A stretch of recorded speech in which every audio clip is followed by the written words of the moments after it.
This is our league, and this is your league. From the 55-yard line on CFL America Radio and the Sports History Network.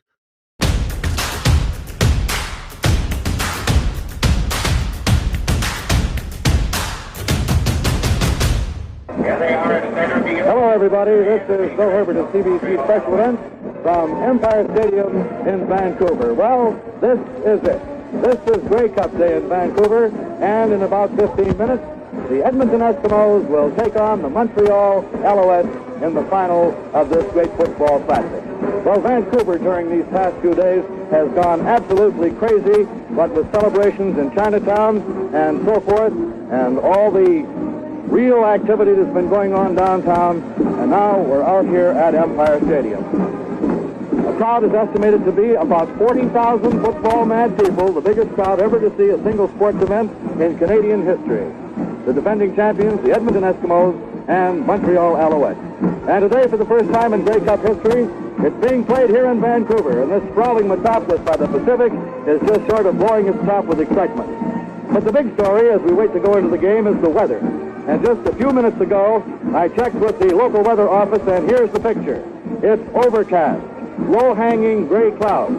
The temperature is 37 degrees. It's gone down 1 degree in the past hour. There is almost no wind, and there's not likely to be any rain during the next 4 or 5 hours. There might be, the weather forecaster told me, a snow flurry or two, but generally it's going to be a dampish cold. There you're seeing part of the great crowd that is assembled here at Empire Stadium. And the marching band of the Montreal Alouettes with their majorettes. High-stepping girls, and it's a wonderful sight. The band in its red trousers and its white jackets, and the pillbox hats in red and white. The abbreviated costumes of the girls.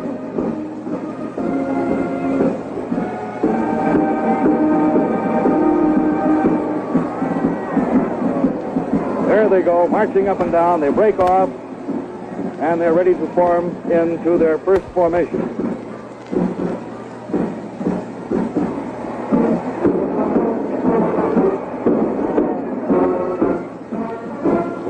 The Montreal Alouettes band played downtown last night before about 30,000 people, which jammed the main city intersection. And so the excitement, the tension continues to grow. You can almost feel it as game time draws near. Both teams have been on the field. Now they're in their dressing room for a last-minute pep talk. And now, in a minute, we'll join our play-by-play commentators, Steve Douglas and Bill Stevenson, who will give you the starting lineup. Forward. Hello, football fans. This is Bill Stevenson. And this is Steve Douglas, and how are you, Bill? You're dressed warmly, Steve, for this fall weather. I am that, but not too bad out today, eh? Not bad. But as Bill told you, we have a perfect day for football. This is fall football weather, isn't Just it? about ideal for fans and players alike, which is a rather unusual occasion. Either it's too hot for the players or too cold for the fans, one or the other. This is ideal. This is just wonderful, and there's a tremendous crowd here. What is it, in the vicinity of 39 plus? It's around 38,000 people, I believe, Steve, and the band is performing on the field. This is the first time that they've had anybody but football players on Empire Stadium turf, and that's because of the $58,000 spent last year to put that new turf in. Yes, we remember that rather well, don't we? Well, now, Steve, we're about 7 minutes away from kickoff time. In this, the 33rd renewal or 43rd? 43rd renewal of the Grey Cup Classic, and the first one to be played outside of Toronto and out in the west in Vancouver's Empire Stadium. So let's go into the two teams and the respective merits and the big men that will decide a lot about this Grey Cup game. Well, let's talk first on behalf of the Montreal Alouettes, and I'll mention the name of a fellow who yesterday won the Canadian Player of the Year award by the name of Mr. Pasquale Abruzzi. A little fellow who came up, he's, well, there he is. You get a pretty good idea of how he looks anyway, and he looks much rougher to the opposition on the football field. Came up from Rhode Island State. Poor little old Rhode Island sure produced a great ball player in Pat Abruzzi. 19 touchdowns, that's the new Canadian record, beats Ken Carpenter's by 1. He got 18 this year, didn't he, out here? Correct. And Pat consumed 1,248 yards on the ground in 12 games, just too shy of Normie Kwong's 1,250. So a pretty good guy to have on your side. Not a bad ball player. Not bad at all. I mentioned Pat first, not for any particular reason. I perhaps should have mentioned the name that is on everybody's lips out here, and they wonder just what he's going to do with the football this afternoon, Sam Etcheverry. The passing man from Denver University, now in his 4th year with the Montreal Alouettes, wears number 92. Not only a passing quarterback, but a pretty fair running quarterback, too, Bill. And I think the folks are going to see, who haven't seen Sam in person before, a great job of quarterbacking this afternoon. Well, I'll tell you, Steve, I personally feel that it's going to be a battle of the quarterbacks. It's Etcheverry versus Parker, and whoever comes up with the best job could win this ball game. Correct.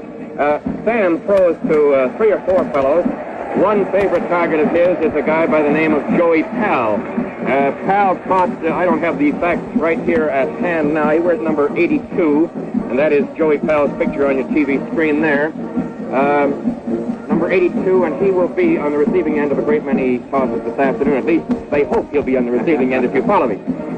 There's another fellow by the name of John Red O'Quinn from way down North Carolina way, and he is a favorite receiver. He is number 73, and he really is a good sandy redhead. And his forte is perhaps the short button hook, down and cut type of pass. Yeah. And then there's a fellow that is perhaps, if I may say this, my favorite ball player of all the ball players on the Alouettes, I think. I would say he's just about one of the best all-around football players in Canada, a guy from Kansas by the name of Hal Patterson. He wears number 75, and he plays a tremendous game of football both ways. Now, there are, of course, 23 or 4 other fellows who are pretty good football players, too, They Bill. should be the stars of this They game. might well be. What have you got to say on behalf of the Eskimos now? Well, all the fans right across the country remember the tremendous job of quarterbacking done by Bernie Filoni. Filoni last year, I think, came up with one of the greatest individual displays of quarterbacking that has ever been seen on a Canadian gridiron. And he saved it for the big one, the Grey Cup. That's true, it's true. Well, now, everybody feels that Mr. Parker may not be able to come up to the qualifications that Filoni shows. But what they're forgetting is the fact that Parker was All-American, split D quarterback with Mississippi. The number 91 in his jersey will be seen a lot this afternoon. I bet it will. And Jackie Parker, in my opinion, and I've seen almost all the Edmonton games this year, handles that ball as well, if not better, than Filoni out of the split D. He'll lose it for you. You and me, too. I'll bet, Bill, I'll bet. How about this wonderful little Chinese guy by the name of Normie Kwong, well, Normie's a great guy, and Normie is also a tremendous ball player. This is one of the reasons that attack functions so well on the split C. Normie is used not only as a ball carrier, but a great decoy. And he goes charging into that line, and the linemen never know whether he has it or not. He's a tremendous faker, so they've got to make the tackle anyway, and that takes 2 or 3 of them out of the way. That's for sure. But Speaking of tackles now, were you going to say the same thing I was going to say about Dale Minert, maybe? I was going to say Dale Minert is a great tackle. And he is much lighter. He's only over the 212 pounds. Your Texas shoulder's around 260, 265. Well, all right. Minert relies on speed. And he's been getting past fellows like Huffman and Tinsley and Weinmeister in the Western Conference, who are the team-offs of the league all year because of his speed. It remains to be seen if he can do this with Colger. Yeah. But the man that is going to show a lot for the Eskimos is Kurt Burris. Kurt was All-American in the Coast College Conference. And Burris plays the linebacking spot, and when he hits those boys when they take that short button hook pass, they don't want to grab any more buttons. That sounds sort of familiar. How about Johnny Bright? There's a great ball player who came into his own perhaps this year up here, didn't he? Johnny did, really, because, as you know, he had a lot of trouble, and there's Johnny in the screen now. He played for Drake University. He suffered that broken jaw. He had nothing but injuries. He came up to Calgary. He couldn't get going with Calgary Stampeders. He had injury trouble again. But the Edmonton Eskimos got him from Calgary. They also got Normie Kwong from Calgary, and I'll tell you, the Stampeders don't like that. They could sure use those 2 men, couldn't they? Kwong has been going, and Bright, extremely well. They have been the main basis of the attack, and as Ivy says, why should I use passing when my fullbacks, Kwong and Bright, are doing it for me?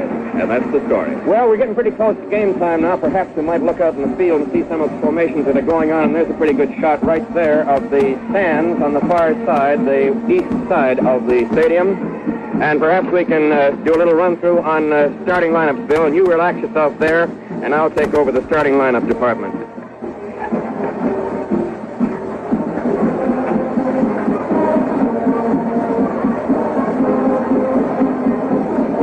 For the Montreal Alouettes, these are offensive lineups. At left end will be Hal Patterson, number 75. At left tackle, Jim Staton, number 63. At left guard, Al McWickey, number 79.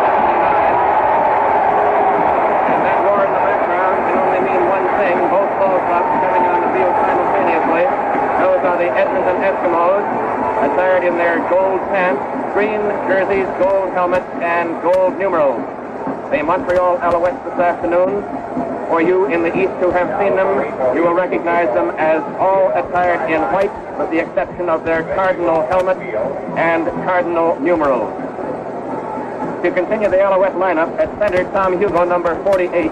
At right guard, Herb Slowick, 56. Right tackle, Tex Holder, number 60. Right end, Red O'Quinn, number 73. In the backfield, Sam Echeverry, 92. Jacques Belek, 87. J.C. Caroline, 85. Pat Abruzzi, 83. And Joey Pal, number 82. For the Eskimos, the defending Grey Cup champions, at left end, Steve Bendiak, number 71. At left tackle, Dale Minert, 65. Left guard, Art Walker, number 50. At center, the lad that Bill was talking about just a moment ago, Kurt Burris, number 42. At right guard, number 67, Frank Anderson. And this is a switch. He has played great defensive end all year. He is starting at right guard, number 67 today. At right tackle, the place-kicking specialist of the Eskimos, Bob Dean, number 61. And at right end, the pass-catching specialist, Bob Heidenfeld, number 75. In the backfield, it will be number 98, Raleigh Miles. Number 95, Normie Kwong. Number 84, Johnny Bright. Number 81, Earl Lindley. And at quarterback, number 91, Jackie Parker. Those are your offensive starting lineups for both ball clubs as the Grey Cup is just about to get underway after the customary center of the playing field ceremonies are completed. And could be they'll take a little bit of time. The Alouettes will move from right to left on your television screen.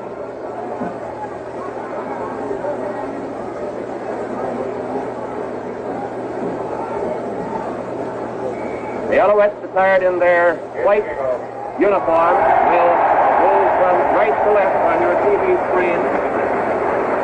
Bull Ritchie has just performed the unofficial kickoff duties. He kicked off in the 1909 Grey Cup game, and this is undoubtedly a whale of a thrill for him today. The Edmonton Eskimos defending their goal to our left and your left as you look at the screen this afternoon in this first quarter, attired in their gold uniforms with the green shirts. The ball game is just about ready to get underway. Bill Stevenson, if you're ready, it's your microphone. Bud Korchak, 76, kicks off from the 45-yard line for the Montreal Alouettes. The deep men for the Edmonton Eskimos are 94, Kruger, and 98, Rollie Miles.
Kruger receives the ball at the 5, the 10, the 15, the 20, the 23, and goes to the 24, where he is formed under at the 24-yard line.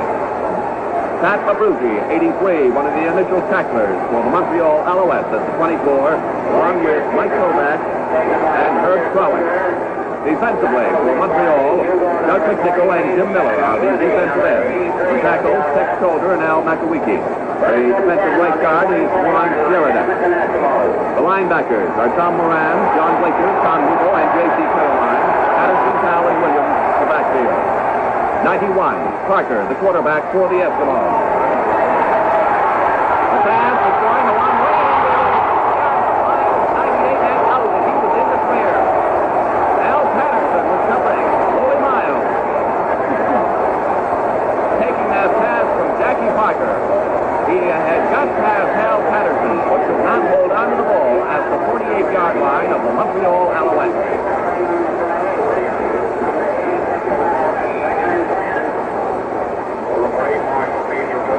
It's 2nd and 10. Edmonton Eskimos, their 24-yard line. Ball 20 yards out from the near sideline. Lindley, Bright, Kwong, and Miles in the backfield. The four men will line up behind Parker, wearing 91. There is Bright, taken for a loss of about 2 yards. 81, John Blaker, in on that tackle, along with Doug McNichol. The defensive right end, number 74. The defense of the Alouettes is 7-2-2-1. That's the defense that's being used by a good many of the Western Football Conference teams this year in an attempt to stop the running of the Edmonton Eskimos, and especially Bright and Kwong, the fullback twins. 75, Heisenfeld kicks. The deep men are Powell and Patterson for the Montreal Alouettes. Ball is coming on the 54, and it's taken by Joey Powell to about the 52. Mile up at that 52-yard line. It'll be 1st and 10 after 52. Tackle was made by Laurie Hodgson, 83 of the Edmonton Eskimos.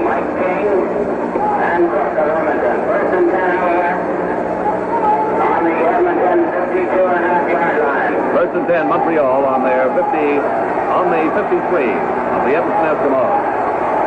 Edgeberry, the quarterback, Powell, the flanker. The handout going to number 85, Caroline, and he is down for a first down, number 41. J.C. Caroline picking up 11 yards before Jesse Parker, 91, made the tackle. Certainly the snap is about the 42, so this may be measured. Signal for a first down is 1st and 10, Montreal, on the 42-yard line of the Edmonton Eskimos. Caroline, 85.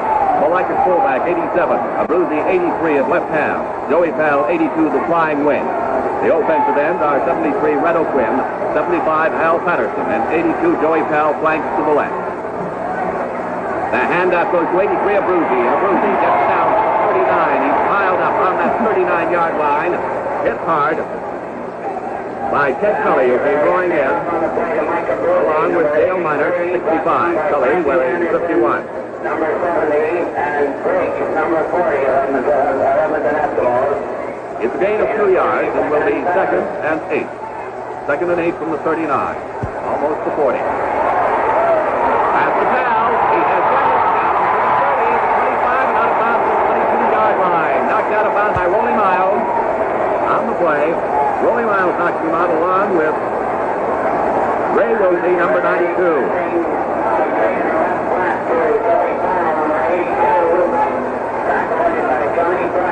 It's 1st and 10, Montreal on the 21-yard line of the Edmonton Eskimos.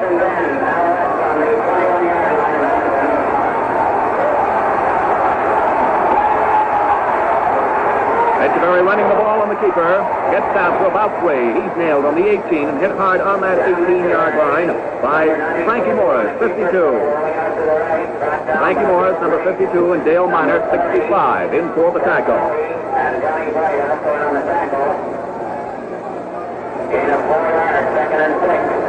Morris, the 235-pounder, who came out east to Edmonton from the Toronto Argonauts. He was one of the men that was taken from Toronto by the former head coach of the Lions, Dennis Skugit.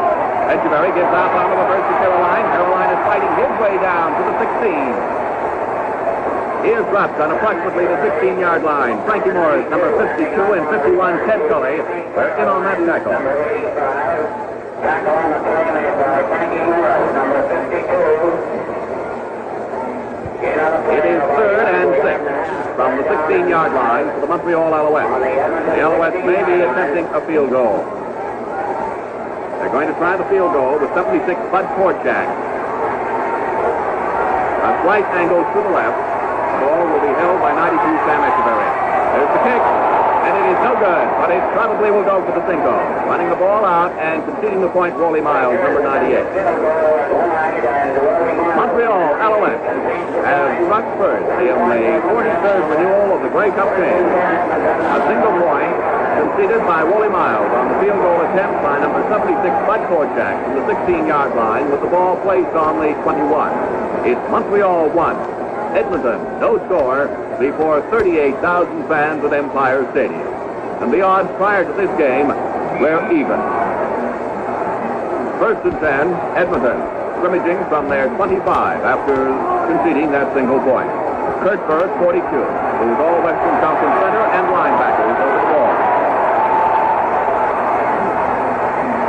Parker holding at the 20, firing the pass at the 3. Earl Lindley, and Lindley goes to the 15. So a foul, 82, hit Lindley. Number 81, Earl Lindley, taking that pass from Jackie Parker.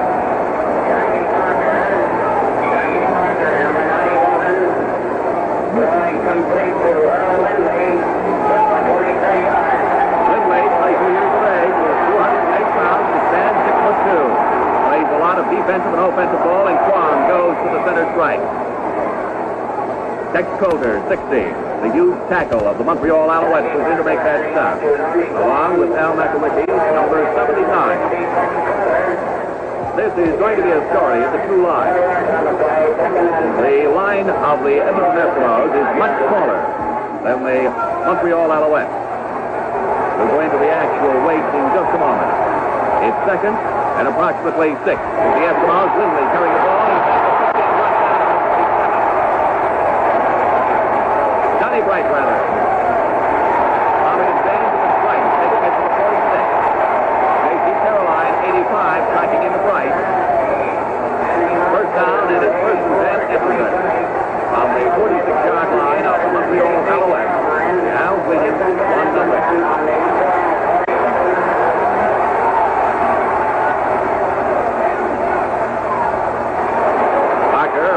He's running the ball. The ball is loose and racing after it goes 95, Normie Kwong, and he holds on to it. A big loss against the Edmonton Eskimos. As Jackie Parker fumbled, the ball was tipped forward by a Montreal player, and it was fallen on by Normie Kwong, 95. Almost a bad and disastrous break for the Edmonton Eskimos.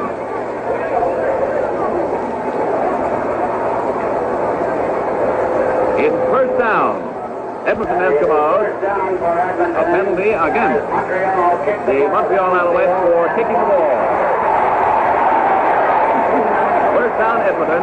Montreal penalized for kicking the ball. So instead of making it second and approximately 18 yards to go, in fact it would have been more than that, around 25, the Eskimos have it first and 10 on their 54-yard line.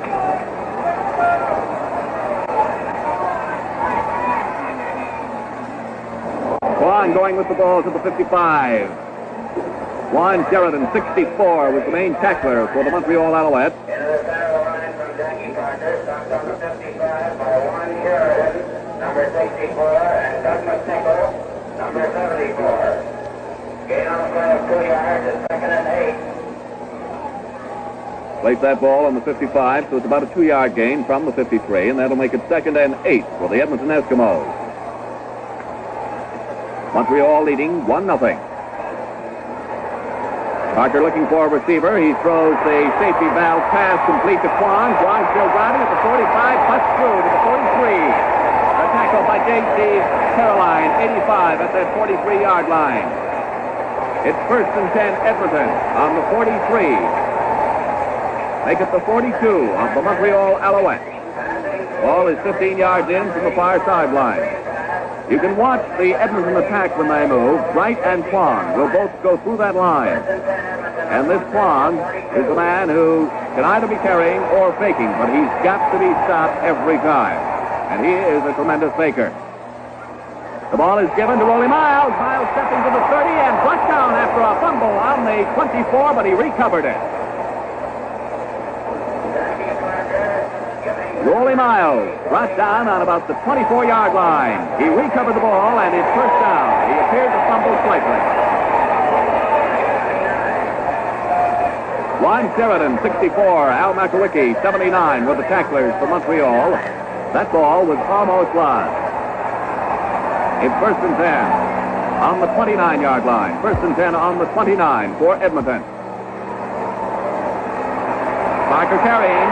He is at the 25, the 20, and knocked out of bounds on the 17. It's a first down again for the Edmonton Eskimos on the 17. 85, J.C. Caroline, and 81, John Blaker, and 48, Tom Hugo knocked him out.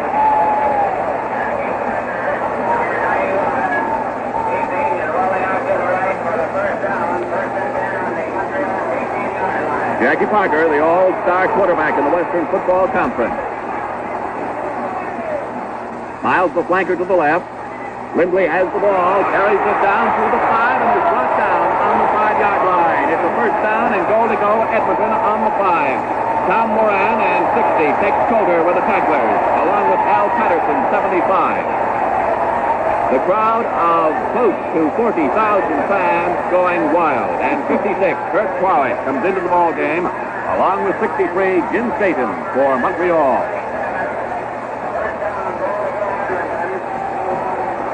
Joey Pal comes out of the ball game, along with Tom Moran, 77.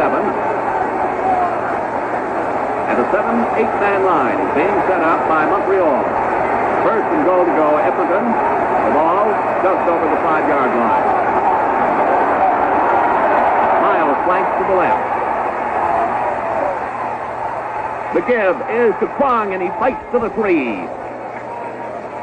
Kwong fighting to the 3, a huge pile-up in the middle of the line by the left side of that Montreal Alouette line. 63, Jim Staten, who came out on the field, is one of the tacklers. He came up from the bottom, and usually you'll find the man who gets up from the bottom of that pile is the fellow that was in there first to make contact with the ball carrier. It's second and goal to go from the 3-yard line. Miles flanks to the left. Quarterback sneak. Did Parker get it? We're waiting for the signal. The arms still have not been raised. They're unpiling them carefully to take a look at that ball. It was a sneak by Parker. He was stopped short of the goal line. They're putting it on the 1. Goal to go from the 1. Parker climbing out of there. And so it is third. Goal to go from the 1-yard line for the Edmonton Eskimos. Montreal leading 1-0.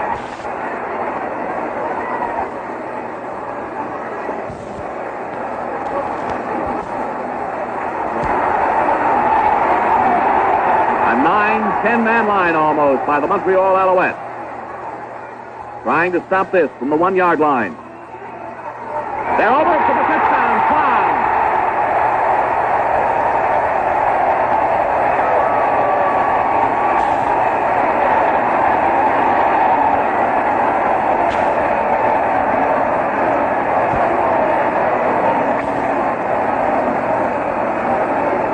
The ground attack of the Edmonton Eskimos that has been so highly touted for this Grey Cup has made it a 5-1 ball game, covering 85 yards on 7 first downs in a sustained attack. And there is Normie Kwong, the China Clipper.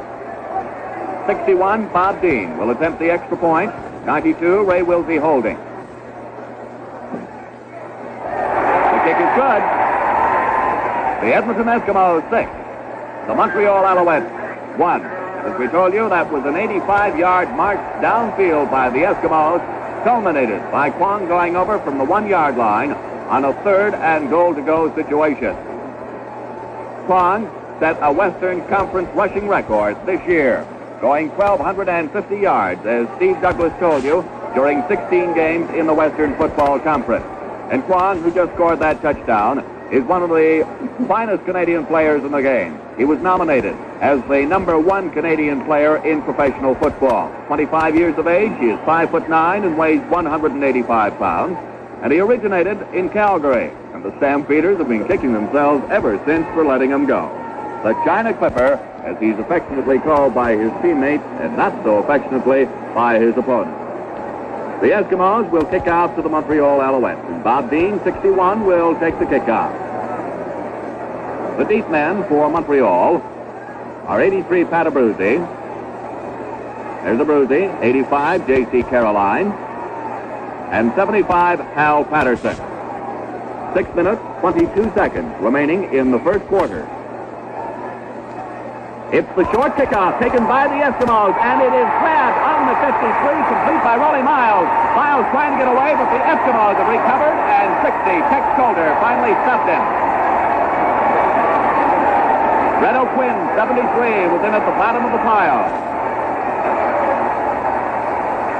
Razzle-dazzle football in the Grey Cup, and you don't see that one too often. But that, I should have told you before, is a favorite play by the Eskimos. They've been using it all year. The two players standing directly opposite the ball at the kickoff line of the 45-yard line. Kickoff, instead of being taken by Dean, was taken by Rollie Miles. Was taken by Jackie Parker, rather, and Rollie Miles got it. It has to go 5 yards before they're eligible to take it. The pass intended for 71. Steve Bendiak is past his outstretched arms. Joey Powell, 82, covering Bendiak. The fans, just able to settle down from the touchdown, suddenly came roaring to their feet again. As that short kick was taken, it traveled a necessary 5, and Miles grabbed it.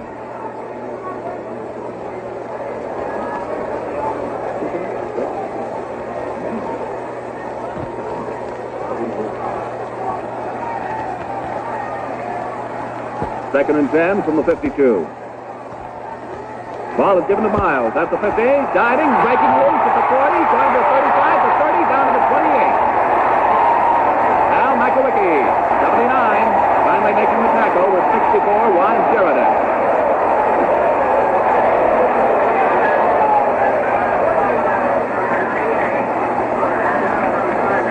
It's first and 10, Edmonton on the 28-yard line. On that kickoff play that we were telling you about by Edmonton, the one you saw there, Miles took the kickoff. Miles did take the kickoff, and it was Steve Mendrick who caught it, number 88. Miles kicked it off, and Mendrick was the man who caught it. Parker running with the ball, passing on the run, intended for Miles, and it is intercepted by Hal Patterson at the 20, and he is down on the 23. Hal Patterson intercepting a pass thrown by Jackie Parker. Interception made by number 75, Hal Patterson. Rollie Miles, the intended receiver.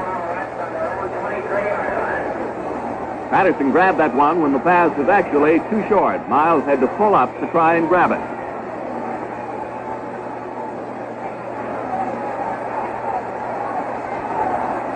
You notice that was a one-handed catch by Patterson. Ball given off to Caroline, rather. He dives to about the 25, 26-yard line. Handing off to J.C. Caroline, number 85. Caroline was stopped on the 28. Number 61. So it's a gain of 4 yards. It'll be second. Make it 5. About 5 yards. Make it second and 5. 82, Patterson flanks to the left. Etcheverry firing them. Hits his receiver, Red O'Quinn, at the 40. And Red was nailed the minute he grabbed that short pass into the right flat. 81, Earl Lindley was the man that hit O'Quinn first and hit him so hard. The linebackers for the Edmonton Eskimos are Bright, Burris, Tully, and Lindley. Etcheverry being rushed. He's running out of it. Some nice running. Getting to the 40 and out of bounds on the 43. Knocked out of bounds on the 43-yard line by 81 Earl Lindley.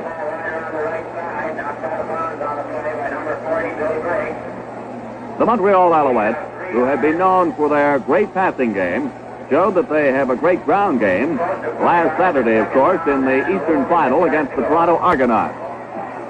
And so, it's a real job for Pop Ivey's crew to devise an effective defense against this team that can run and pass. The pass complete to Powell. He's at the 50, down to the 45, and still rolling goes to the 43. Joey Powell, number 82. Nice running, and the tackle by Briggs, 40.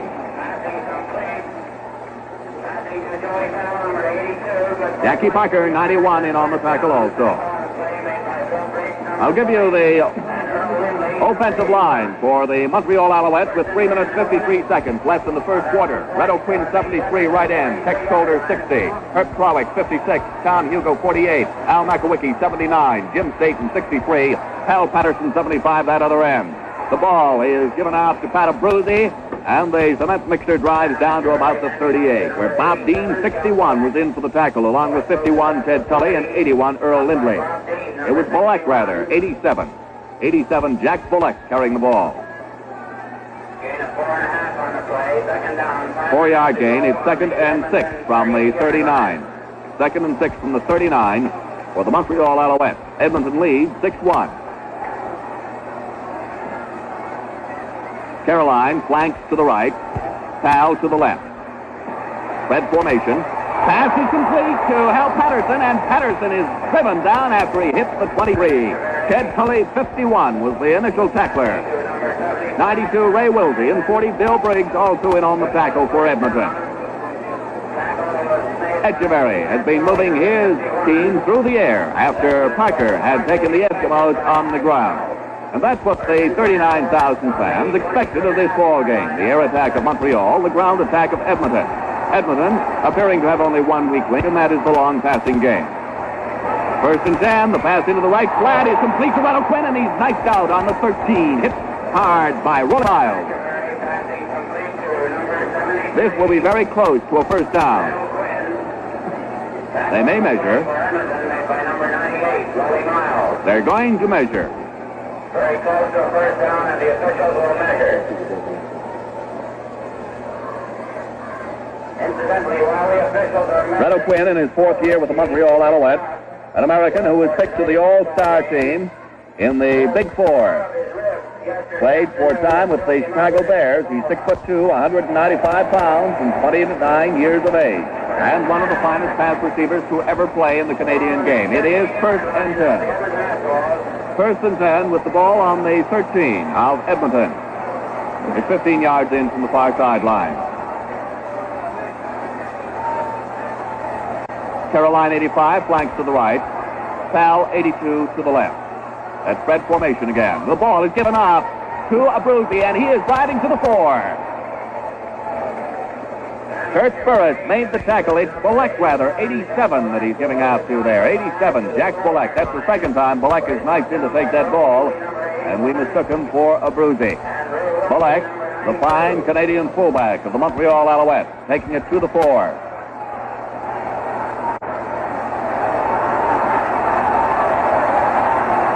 Second and 2. Abruzzi has the ball. He's driving, and he is down to the 1, but not over.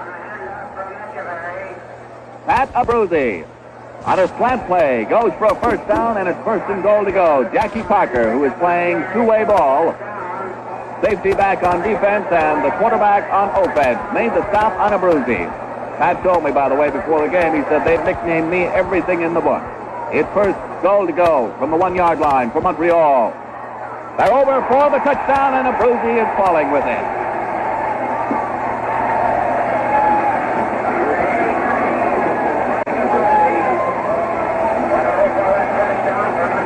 There is Pat Abruzzi, the cement mixer, the driver, whatever you would like to call him, 23 years of age, 5'9", 205 pounds. From Rhode Island State, Pat Abruzzi, an all-star in the Western Conference, or in the Big Four rather, last year or this year. And Pat was named yesterday the #1 football player in Canada. Number 83, Pat Abruzzi, in his 1st year in Canadian football. And Abruzzi said yesterday when I was talking to him that he is going to stay in Canadian football regardless of what offers the NHL might come up with after this great season he's had with Montreal. The extra point attempt is good by Korchak.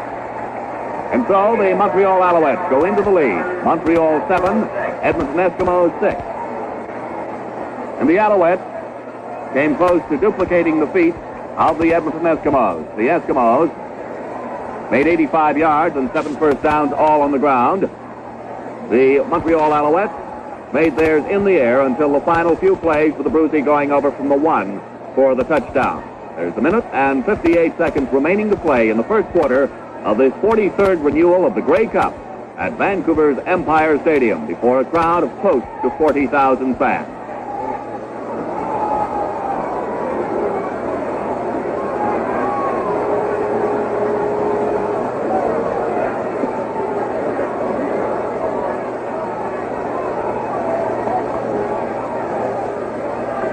Korchak will kick from the 45-yard line. Number 76 for Montreal. The deep men are 98 Rolly Miles and 94 Oscar Kruger. Kruger waiting for the ball, but it's taken by Bright. Bright has it at the 20, the 25, diving to the 30, still crawling the 33. Johnny Bright crawling through to the 33-yard line. The tackle on that 33-yard line was made by Herb Capozzi, 61. Capozzi is a Kelowna boy, a British Columbia player. Safe drivers make safe highways. Chrysler of Canada reminds you that Thursday, December 1st, is Safe Drivers Day. It's 1st and 10, Edmonton, on their 33-yard line. Pitch out to Kwong. He's at the line of scrimmage and driving through to about the 40. Tommy Kwong stopped on the 40-yard line after a gain of 8 yards. It'll be 2nd and 2. Tex Coulter, 60. Along with 64 Juan Sheridan, where the tacklers for Montreal. Gain of about 6 yards. 2nd down and 4. Kwong averaged 5.1 yards throughout the Western Conference season.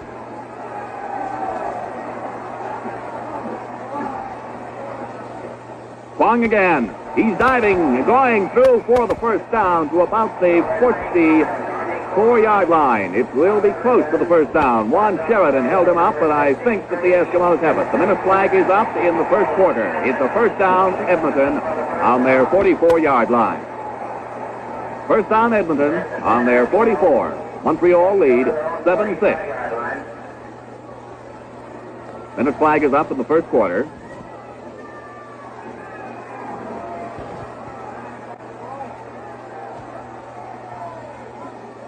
The ball is fumbled and picked up by Joey Powell, it looks like, on the 43. Jim Miller, rather. Rolly Miles fumbled the ball, and Jim Miller recovered for Montreal on the 42-yard line. Number 72, Jim Miller, recovering for the Montreal Alouettes on the 42-yard line.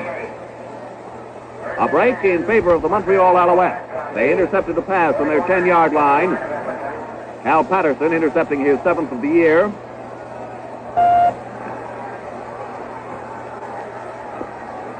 And they turned that into the touchdown. Now a fumble recovered by Miller.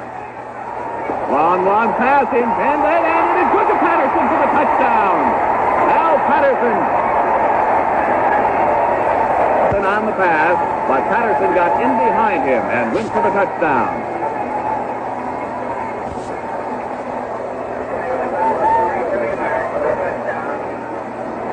Patterson has had 10 touchdown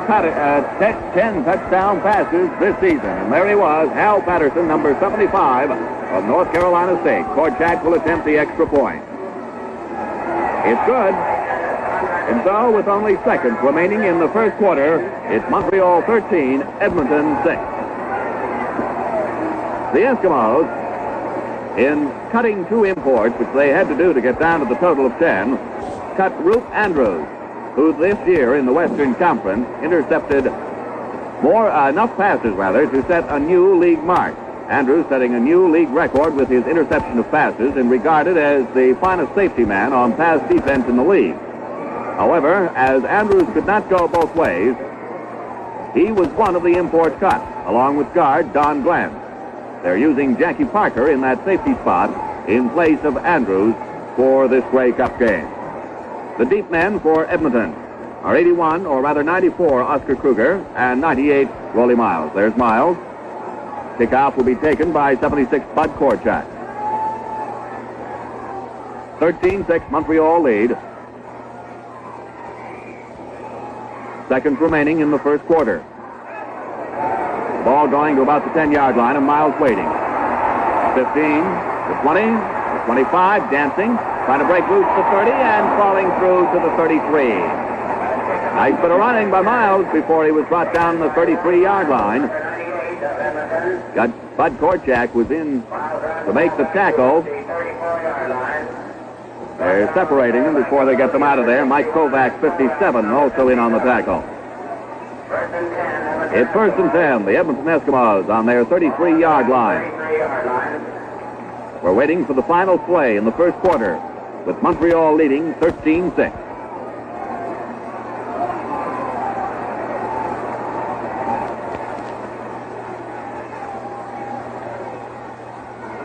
Parker holding the ball at the 27. Fires the pass, intended for Bright, and he couldn't get it. An interception is no good. It was picked up by Joey Powell, and the gun goes to end the first quarter of play. And the score at the end of the first quarter is Montreal 13, Edmonton 6. This Grey Cup game is coming to you from Vancouver.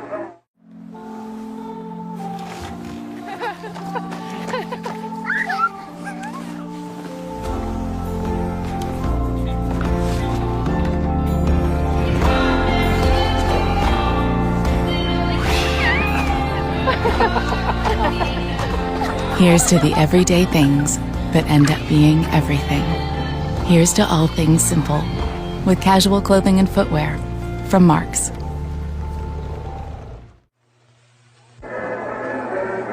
Now for the second quarter of the Grey Cup game, here is Steve Douglas. It is the Edmonton Eskimos ball. It's second down. The ball is on the 33-yard line. The Eskimos, attired in their green and gold uniforms, will in this quarter be moving from right to left on your television screen. The score is the Montreal Alouettes 13, the Edmonton Eskimos 6. A single was the first point chalked up in the ball game for Montreal. Edmonton returned with a touchdown, and the Alouettes came back with 2 more, both converted. The second quarter then will be getting underway in just a few moments. Second down, 10 yards to go. Eskimos possession, their end of the field, their 33-yard line. And this crowd of something like 39 or perhaps 40,000 people at Vancouver's Empire Stadium has certainly been having itself a great ball this afternoon. There's the official whistle, and the second quarter is just about underway. Tommy Hugo, number 48, calls defensive signals for the Montreal Alouettes. Alouettes currently using a 7-2-2-1 defense against the Eskimos. Parker is back on a draw play up the middle. It's Normie Kwong, and he crashes across the 35-yard line, almost to the 39 before he is brought down. And Jimmy Miller, number 72 of the Alouettes, is the principal tackler. It is third down and roughly 3 yards to go. Bob Heidenfeld, number 75, does the Eskimos booting. And the Alouettes will send as their 2 deep men, Bill Bewley, number 80, and Joey Powell, number 82. Bewley to the left, and Powell moving around beside one of the officials. They're in the vicinity of their 35-yard line. Heidenfeld is standing on his own 27, will kick from about the 30. It is end over end to Powell at the 37-yard line. He's back to the 40 and is swarmed under by about 5 or 6 Eskimo tacklers. And the Alouettes will put the ball in play just shy of their own 40-yard line, first and 10. The Alouettes in front of the Eskimos by 13 points to 6 in the first minute of the second quarter.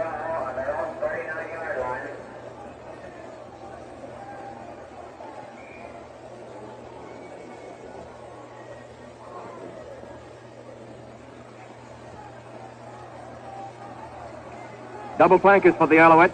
J.C. Caroline to the near sidelines and Joey Powell. It's a draw play that goes nowhere. It is piled up right in the center of the line by Mr. Bill Briggs, number 40. He wasn't fooled at all. Jacques Billick, the fullback, the ball carrier.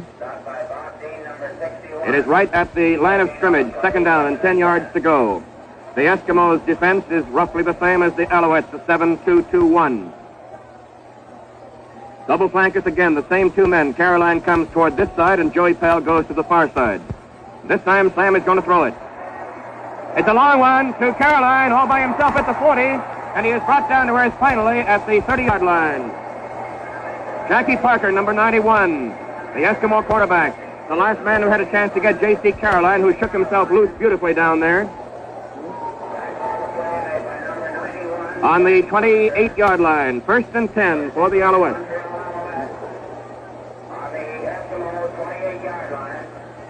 The Alouettes this afternoon, in the last 5 or 6 minutes of the first quarter, and here early in the second quarter, into the second minute, are showing their strength through the air.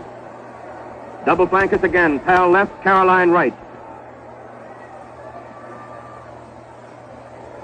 Sam is back to throw. He's looking for Joey Pal, and it's knocked down. Broken up by Johnny Bright, number 84. Joey Pal, 82, was the intended receiver. And the man to the right there on your screen, Johnny Bright, number 84, succeeded in breaking it up. The ball was in the vicinity of the 7 or 8 yard line over in the far coffin corner. That is Sam Etcheverry's first incomplete pass. He has been having himself, through the air, a very fine afternoon to date. Double flankers again. Pal left, Caroline right.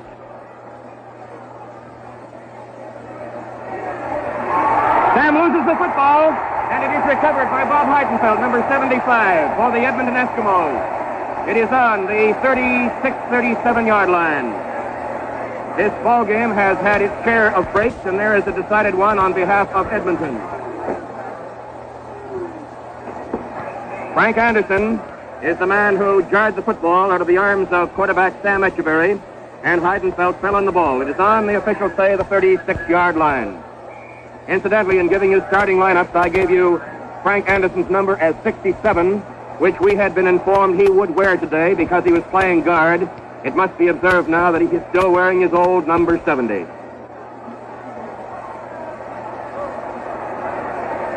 The Eskimos on the move offensively from their own 36-yard line. Jackie Parker calls the signals. Naomi Kwong is the ball carrier, tries to find a hole in the right side of the line, succeeds in picking up roughly 4, perhaps 5 yards. Lon Sheridan, number 64, is the principal tackler for the Alouettes. To identify some of those boys, 74 there is Doug McNichol. That's Tommy Hugo walking around calling defensive signals. 77, Tom Moran. Number 60, Tex Calder. Hard to miss him. The pickup was 4 yards in the play to second down and 6 from the 40-yard line, Eskimo end of the field. And the play moves to the right with Parker in possession. Looking for a receiver, may elect to run. Fires down on the dead run. Completed to Johnny Bright at the 50-yard line. And Bright managed to scramble for a couple more yards before Tom Moran effectively put the stop on him. So it is Edmonton going through the air for a first down to the Alouettes' 48-yard line. First and 10, Edmonton from that point. We have 11 and a half minutes to go in the second quarter, and the Montreal Alouettes are leading the Edmonton Eskimos by 13 points to 6.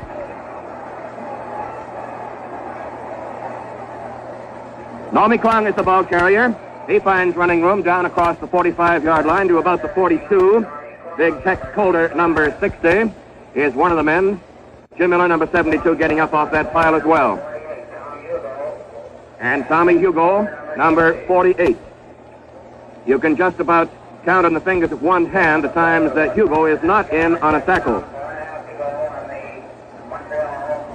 The pickup was good for roughly 7 yards. It is second just about 3, and it's on the 41-yard line.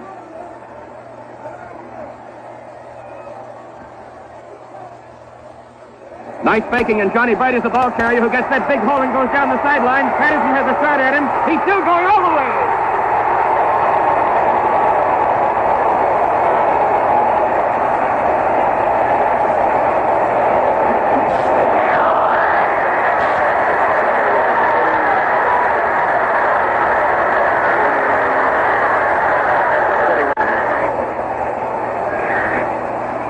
"41 yards by that man who is going over to the sideline, Johnny Bright, to receive the congratulations that'll be pounded on his back by members of the Eskimo team and coaching staff. It is 13-11 now, with Bob Dean, the place-kicking specialist from the University of Maryland, plays with the Edmonton Eskimos, all set to try the conversion. Automatic, Bob Dean does it again. And here in the Grey Cup final at Vancouver's Empire Stadium, the scoreboard shows you now Montreal Alouettes 13 and the Edmonton Eskimos 12, with 10 minutes and 39 seconds remaining in the second quarter. A 74-yard sustained drive by the Alouettes with that 41-yard burst through the right side of the line. And Bright moved so fast he was into the secondary and threw it before a couple of men had a chance to get him. They tried around the 5-yard line, but he shook them off and went over standing up. Try the magic touch of push-button driving at your local Chrysler, Plymouth, or Dodge DeSoto dealer. And if I did say sustained drive by the Alouettes, let's hasten to correct that one. It was the Eskimos, of course. And the Edmonton Eskimos will do the booting now, moving from right to left. And the field condition here at Vancouver's Empire Stadium, the condition of the turf at this moment is pretty well excellent. The field is a little bit heavy, yes, but it is not being chewed up as some people thought it might be. Bob Dean will do the booting, and the deep men for the Montreal Alouettes in the vicinity of their 5- and 10-yard line. Hal Patterson, number 75 there, and J.C. Caroline over to the right hand, number 85. Just two men. And a phony kickoff again. This time Juan Sheridan waiting for it, has it, runs diagonally across the field, and down he goes on the 54-yard line, the Alouette end of the field. And it's the second time that trick kickoff has been employed this afternoon by the Eskimos. The first time it worked. This time the Alouettes were alert and watching for it, and Sheridan came up with the ball.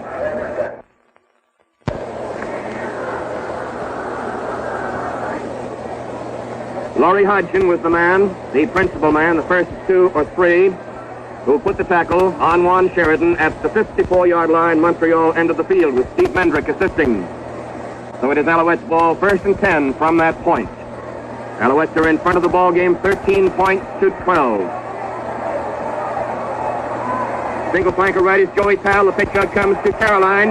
Running behind, nice interference, but getting through for a nice tackle is Frank Anderson, one of the top crashing defensive ends in the country, who swept around the outside of the interference and grabbed hold of Caroline from the rear. Maybe a half-yard pickup on the play. That would be about all.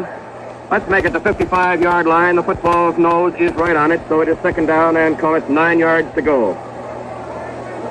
Double flankers for the Alouettes. Powell goes to the far side, and Caroline is about a yard inside these sidelines. Sam is back to throw. He hits Powell at the 50, and Powell takes a couple of backward steps before he is down on the 51-yard line. Bill Briggs, number 40, and Mike Balkan, number 64.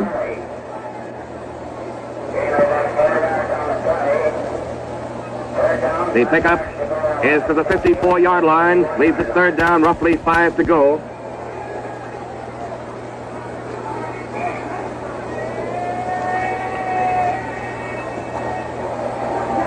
Kruger and Miles are the two deep men. Around the end zone has Colter Boots, a floater.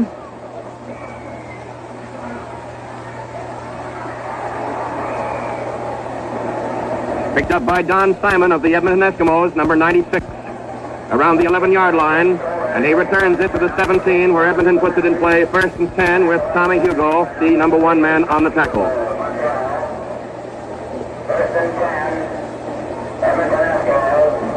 9 minutes and 40 seconds remain in the first half of this Grey Cup game from Vancouver's Empire Stadium, with the Alouettes in front of the Eskimos by 13 points to 12.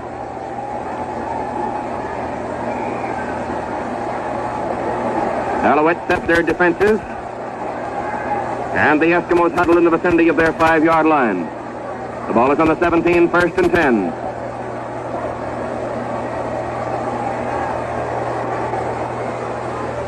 Pitch out is to Normie Kwong, and he is hit by Juan Sheridan, the number 1 man to get him. And then along came Jim Staten, number 63, to help out.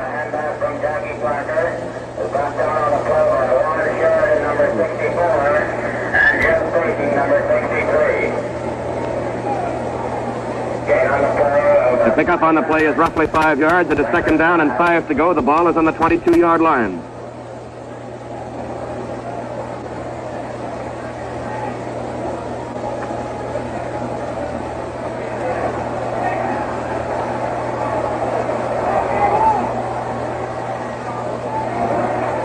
Raleigh Miles is the ball carrier. Parker faked the handoff to the first man who cracked through the center of the line, and there's a little bit of fracas going on out there on the field between a couple of the boys. Juan Sheridan and Herb Capozzi made the stop. Raleigh Miles the ball carrier. It is across the 25, just about half a yard. It is third and less than a yard to go. The Eskimos send in their punting formation, and the Alouettes send deep Bill Bewley, Joey Powell, Bewley number 80, Powell number 82. Heidenfeld, number 75, will kick for Edmonton. Bewley and Powell are in the vicinity of the 45-yard line, the Montreal end of the field. Bewley to the left, Powell to the right.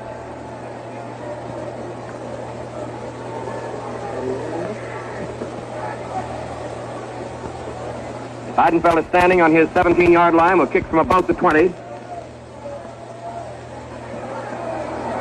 It's a wobbler that Powell takes on the 52. Tries to escape one man, and that first man hit him, number 64,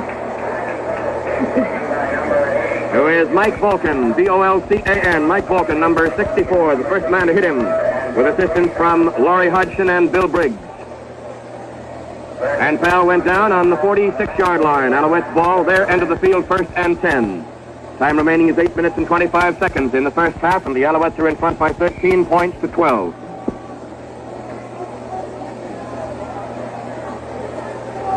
Double flankers go left this time for Montreal. The wide man is Caroline, the inside flanker is Powell. And the handoff went to Abruzzi into the center of the line. The pickup on the play roughly 4 yards. Stopped by Ted Tully, number 51. Give him 3 yards, make it second down and 7 to go. Gain of about 4 yards on the play, second and 6 on the Montreal 49. This time the flankers are on each side. Powell goes to the left, and Caroline comes this way. And Sam Echeverry goes through the air. Hits Red O'Quinn on a favorite pass play of his, and he is finally dragged down after he picks up sufficient yardage for a first down at the Edmonton 41-yard line, and Jackie Parker again had to make the tackle. First down for the Alouettes on the Edmonton 41-yard line. Made by number 91, Jackie Parker. First and 10, Montreal, that's on the Edmonton 41-yard line. A 25-yard pickup on that pass play. Sam is going to throw again. He does. A wobbler. Complete to Powell at the 25-yard line. Parker once again is the man who makes the stop. That is 11 out of 12 now completed. He has missed only once this afternoon, Sam Echeverry. And there is a man injured on the play. First down of the 16-yard gain on the Edmonton 24.5-yard line. It is first down for the Alouettes, 10 yards to go. The ball is on the 25-yard line, just barely across it. This afternoon, the Alouettes opened the scoring when Korchak's attempted field goal from the 16-yard line went wide and went for a single. Edmonton returned almost immediately with a touchdown with Normie Kwong, the producer. And then the Alouettes, thanks to an interception by Hal Patterson, began to move downfield on the passing arm of Sam Echeverry. And before the quarter was over, they came up with 2 converted touchdowns.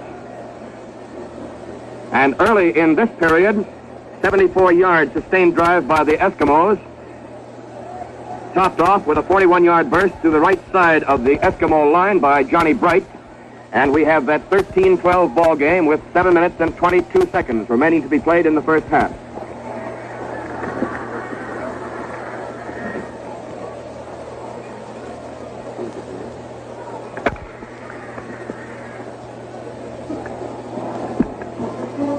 We can identify, for those of you who are not too familiar, Joey Powell was the injured player, incidentally. He is getting up and being assisted from the field.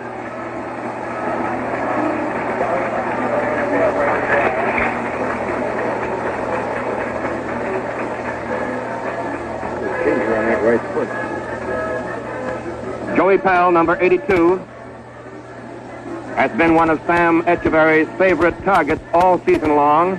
And once again this afternoon, he was proving himself to be a fine receiver. We certainly trust that there is nothing seriously wrong with Mr. Joey Powell of the Alouettes. And that must be the feeling of just about everybody in this stadium, although naturally the stadium is pretty pro-Eskimo. All right, 1st and 10 from the 25-yard line. Sam fakes the handoff. Screen pass to Jacques Belec. Gets a nice piece of blocking, and he's downed on the 15-yard line. Dale Miners, number 65, is the man who dragged him down. Al Makawecki enabled Jacques Belec to pick up sufficient yardage that they're going to call for a measurement, just the second one of the afternoon. Makawecki threw a beautiful block for him.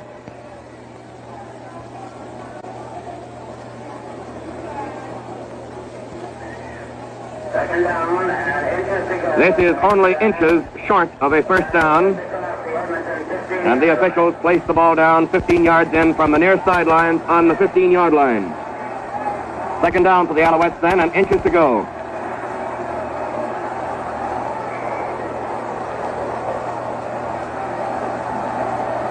Tom Moran, number 77, has come in at flying wing to replace Joey Powell, who has gone to the dressing room. Sam throwing in the end zone. Patterson's all by himself, and he's got it.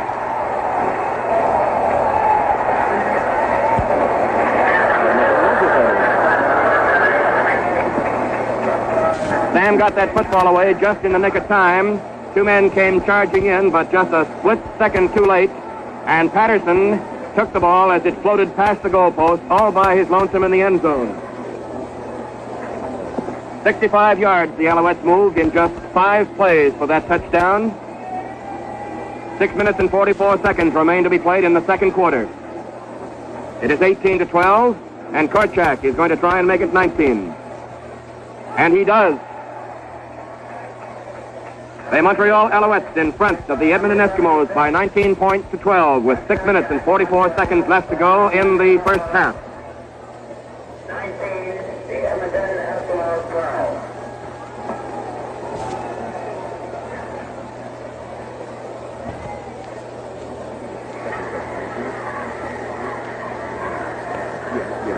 From the forward look comes flight sweep styling. See it in the 1956 cars at your Chrysler, Plymouth, and Dodge DeSoto dealer.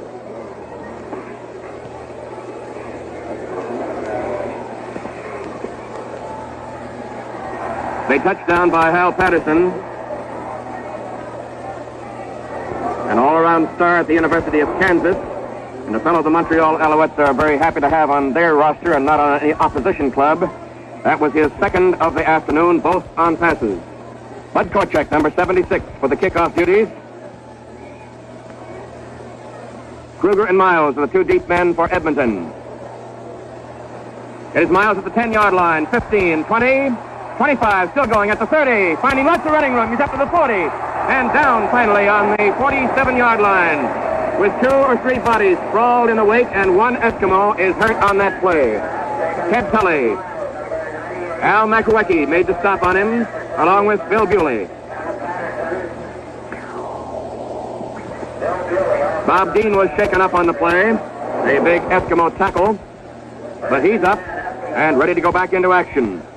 The ball is on the 47-yard line. Eskimo end of the field, and it is their possession. 1st and 10.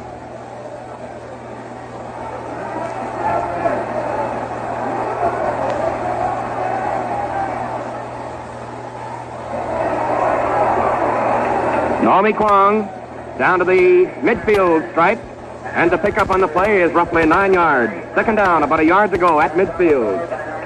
Makawecki, number 79, the principal tackler for the Alouettes. 9 yards on the play. 2nd and 1 on the 55-yard line. Alouettes set themselves defensively. Second down, a yard to go for the Eskimos at midfield. Kwong into the center for enough yardage to pick up the first down to about the 52-yard line. He is piled up there. John Blager, number 81, has part of him. 74, Doug McNichol. It is the first down for the Eskimos at the Alouettes' 52-yard line.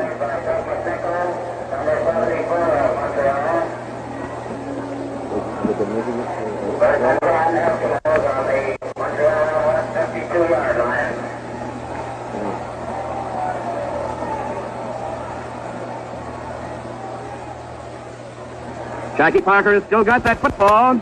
Fires on the dead run, intended for Johnny Bright. He got his fingers on it, but couldn't do anything about it. Back there defending Moran, Caroline, and Patterson.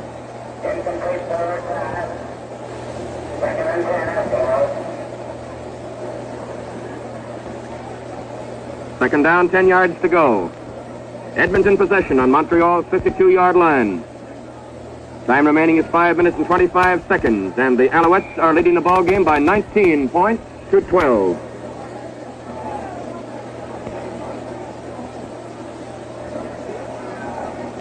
Quarterback Jackie Parker talking to his fellow teammates, and out they come and over the ball. Play moves to the right. Parker still faking. He's still got it again. Getting some nice blocking, and he's running with Hugo chasing him. And he's forced out of bounds on the far side of the field after picking up a first down to about the 34-yard line. Nifty piece of leather lugging by Jackie Parker. It is a first down, and J.C. Caroline had to get him. Rollie Miles helped out on that run by throwing that key block that enabled Parker to spring down those far sidelines. So it is Edmonton's ball now, first and 10 at the 34-yard line.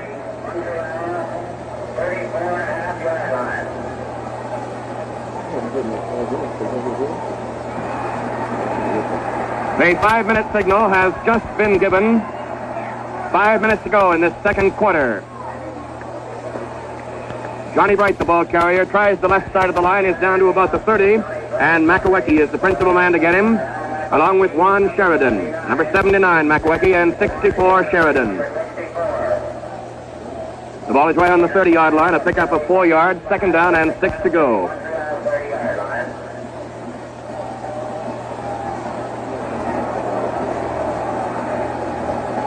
Good huddle shot as Parker talks to the Eskimos. Second and 6 from the 30. Naomi Kwong, the China Clipper, crashes down across the 25-yard line to about the 22. Sufficient for a first down? Yes, it is. And this decidedly pro-Eskimo crowd of some 39,000 folks at Empire Stadium, Vancouver, begins to whoop it up just a little bit. Makawecki once again was the principal tackler on that last play. The ball is on the 22-yard line. Alouette end of the field, Eskimo possession. Parker still got it. Looks for a receiver in the end zone. Fires deep. Steve Bendiak, number 71, was the intended receiver. Just past his outstretched fingertip. Patterson and Caroline defending very tight. So it is second and still 10 to go from the 22-yard line.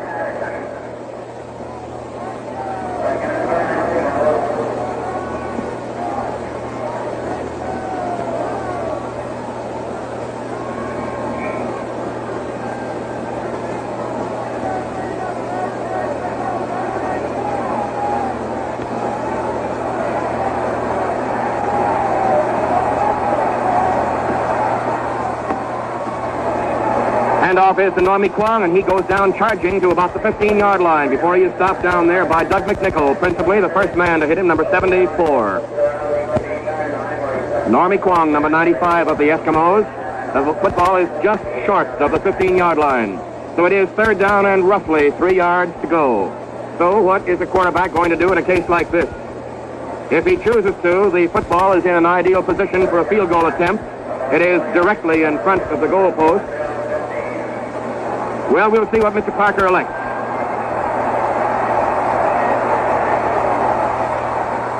He is going to go through the air. Intended for it, to the height and throw for a touchdown.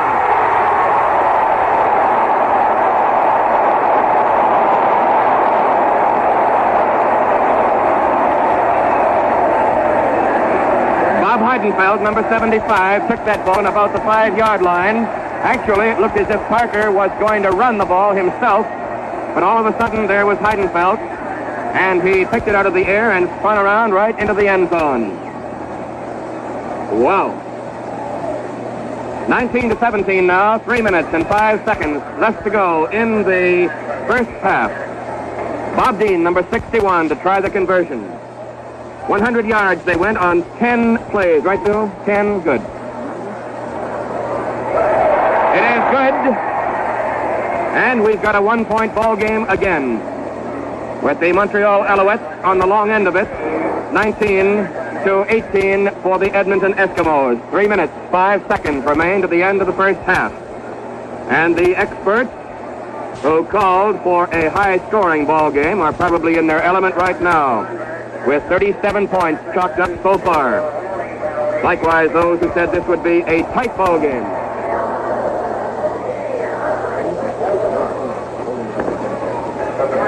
The point has just been erased, but not from the scoreboard as yet.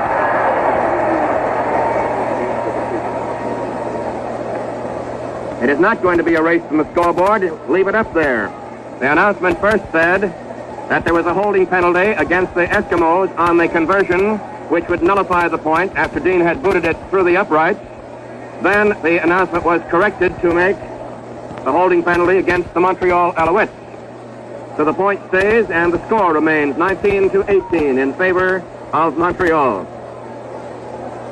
Patterson and Caroline are the two deep men in the vicinity of the 7-yard line at the Montreal end of the field to the left, as Dean prepares for the kickoff, which he probably will. He does. To Caroline at the 9-yard line. He's back to the 15, 20. Down he goes on the 26. So it will be Alouettes ball, 1st and 10 from their own 26-yard line. The 3-minute indication to the end of the second quarter has just been given from the field. 1st and 10, Montreal from their own 26-yard line. Ted Tully, number 51, calls defensive signals for Edmonton. Double flankers for the Alouettes, although Tom Moran, who is playing in place of the injured Joey Powell, isn't out too far. Abruzzi, upended behind the line of scrimmage. And the man who hit him was Johnny Bright, number 84, hit him first. There is a loss on the play of almost 2 yards, so it is 2nd down and 12 to go. Back to just about the 24-yard line. Bright charged through very fast. Upended Abruzzi, who got up and tried to move ahead. But by that time, a couple of Bright's teammates from the Eskimos had come in. Tom Moran is flanking out to the right, split about 5 yards from the right end O'Quinn. And Sam has still got it. He'll go through the air. He does, intended for O'Quinn. Overshoots him by about 5 yards. Being guarded by Rolly Miles and Jackie Parker. And that is only the second pass that Sam Echeverry has failed to complete so far this afternoon. He has had a remarkable day so far. It is 3rd down, roughly 12 yards to go, so Tex Calder will have to put that big right foot to the football. Simon and Kruger are the two deep men for Edmonton in the vicinity of their 40-yard line. Kruger against the far sidelines and Simon in the lower right-hand side of your screen right now. Calder kicks from about the 17, very nearly blocked, and he got off a low wobbler. That is finally picked up and dropped at the 50-yard line. Con Kelly, number 82, is finally down on the 54-yard line, so it will be 1st and 10 for Edmonton from that point. Push-button driving is here. See it in the cars of a Forward Look from Chrysler of Canada.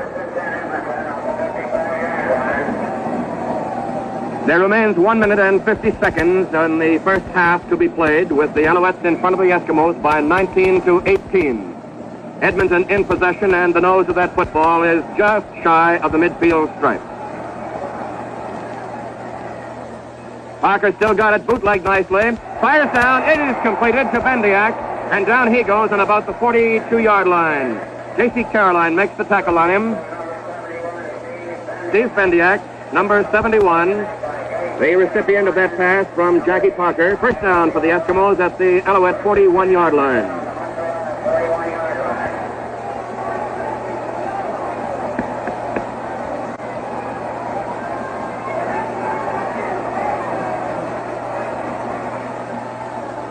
Johnny Bright, the ball carrier. He is nailed first by Jimmy Miller, pushed around a bit, and finally the play stopped in the vicinity of the 37, 38-yard line. Pickup on the play will be roughly 3 yards, maybe 2. So call it 2nd down and about 8 to go. And the man with the minute flag has now gone out to the sidelines, but the flag is not up as yet. The The clock shows 1 minute and 13 seconds remaining in the first half. Gain of 4 yards on the play, second and 6. Alouettes currently are using an umbrella-type defense. Here's a flat pass out to Normie Kwong. He gets away from the first man and is hit by Tom Hugo. First, number 48. And Juan Sheridan, number 64, also had a piece of that tackle. It will be roughly 1 yard short of a first down at the 32, 33-yard line, and the minute flag has now gone up. Just about a yard remaining.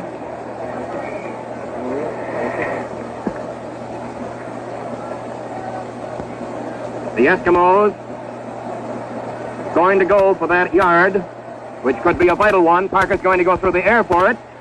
If he can spot a receiver, he throws a long one down here. Oh, Patterson almost intercepted.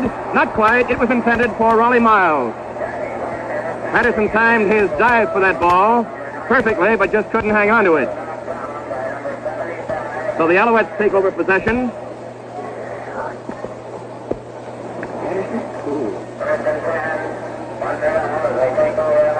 About halfway between the 30 and 35-yard line at the Montreal end of the field, it is 1st and 10. Into the last minute of play of the first half, with the Alouettes in front by 19 to 18, a ball game packed with football thrills every minute so far.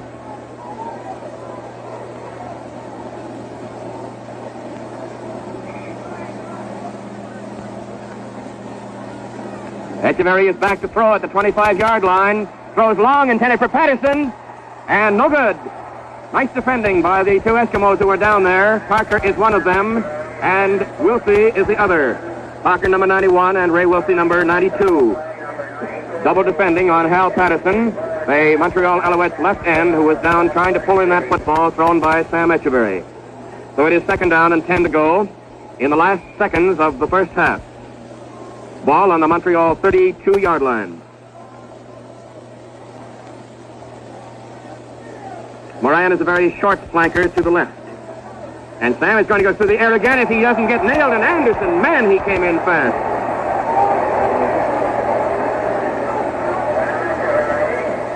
Sam didn't have a chance to cock his arm, let alone throw the football. Anderson was swarming all over him. And the ball now is back just inside the 25-yard line. 3rd down. Roughly 18 yards left to go. So the Alouettes will have to do some punting, and the Eskimos will have possession once again in the dying seconds of the half. The Eskimos have sent just one man back so far. That's Raleigh Miles. He's standing on the Montreal 50-yard line. Calder goes back to his own 15. This is the last play of the first half. The minute flag has gone down. Miles has it, and Miles boots it back up the field. The only man there is Calder. He fumbles it. It's being chased around, and there's a penalty going to come up. There are 2 markers down in the field. Parker finally picks the ball up, and the penalty should be for no yard, quite obviously.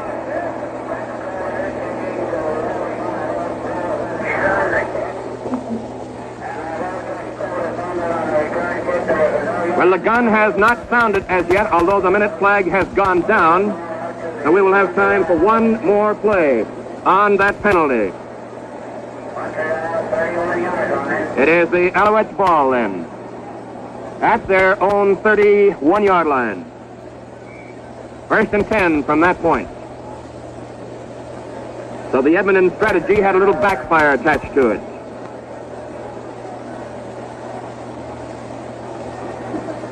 Echeverry still got it. Intended for and completed to Jacques Belec, who is down at the 48-yard line as the gun sounds to end football activities in the first half.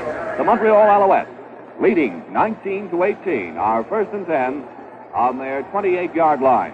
Ball 15 yards in from the far sidelines. Joey Powell is the flanker to the left.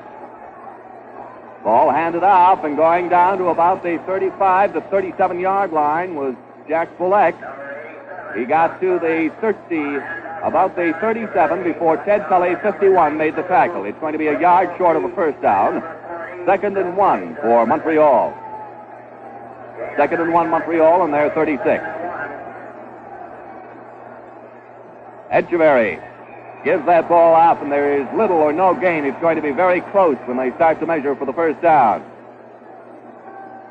Tackle was made by Dale Miner, 65, and Ted Tully, 51. J.C. Caroline carrying number 85 for the Montreal Alouettes. Offensively for Montreal, J.C. Caroline, 85 at right half. The left half is Pat Abruzzi, 83.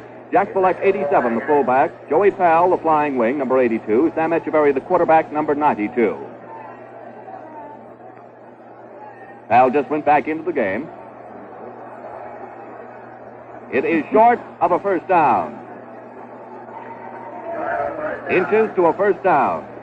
Going back to the lineup of Montreal. Red O'Quinn, 73, the right end. Hal Patterson, 75, the left end. The two tackles are Coulter, 60. And Satan, 63. The guards, Kralik, 56, and Makowicki, 79. Tom Hugo, 48, the center. Miles and Simon, 98 and 96 are deep. The kick by Coulter, coming from the 25. It's down to the 40. Taken on the 40 by Kruger, and Kruger goes to the 44. Kruger getting to the 44 before he is tackled by Herb Capozzi, number 61 of the Montreal Alouettes, and that was a shoestring tackle, as you saw. He just nailed him. It's 1st and 10. Edmonton Eskimos on their 44-yard line. The Eskimos trailing 19-18 in what has been a great ball game, a thriller, and I think we can safely say a vastly improved ball game between two vastly improved clubs. Over the Grey Cup of 1954, although there's no doubt that that was a thriller and will remain in football fans' minds for a long, long time. The give on the play goes to Lindley, and Lindley is up to the 46-yard line. One of the few times that Lindley has carried the ball on the ground in this game. Ron Sheridan, 64, was the tackler for Montreal, along with Tom Hugo, 48. It's a gain of 5 and will be 2nd and 5 for the Edmonton Eskimos from the 49-yard line, their own 49.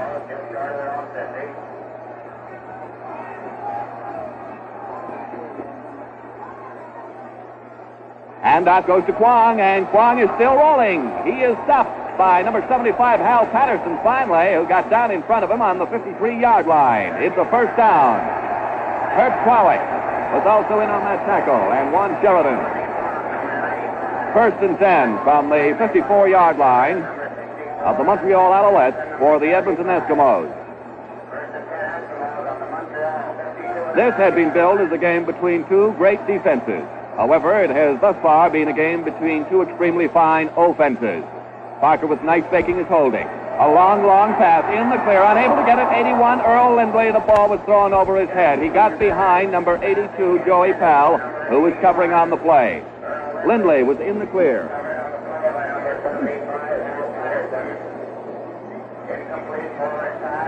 Montreal making a change as Powell comes out of the ball game, and number 65, Bruce Coulter, goes in for the Alouettes. It's 2nd and 10, Edmonton, on the 54-yard line of Montreal. That single point beginning to look big, although we are just early in the third quarter. 19-18, Montreal leading Edmonton. The ball is pitched at Kwong, trying to find yardage. He stopped at the 50. It'll be a gain of about 3 yards. That will make it 3rd and 7, and force the Eskimos to kick. Juan Sheridan, 64, was the tackler, with center linebacker John Blacher, number 81, coming in on the tackle also. Bob Heidenfeld, 75, does the punting for the Edmonton Eskimos. He averaged 43.1 yards in the Western Conference during the season.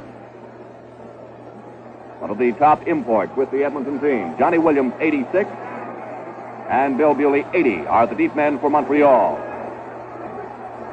Good kick, beautiful kick. He's going to drop it about 5, and it's taken by number 80. He fumbled it right with Bewley, and Bewley is smeared back on about the 1-yard line. Bill Bewley fumbled that ball and then fell on it back on his 1. It'll be 1st and 10, Montreal on their 1-yard line. As Bill Bewley fumbled, and Rolly Cook, 60, of the Edmonton Eskimos, creamed him on that 1-yard line after he'd fallen on his own fumble. It's 1st and 10, Montreal on their 1-yard line. Now the Eskimos, with Montreal as deep in their zone as they can get, will try to hold them in there.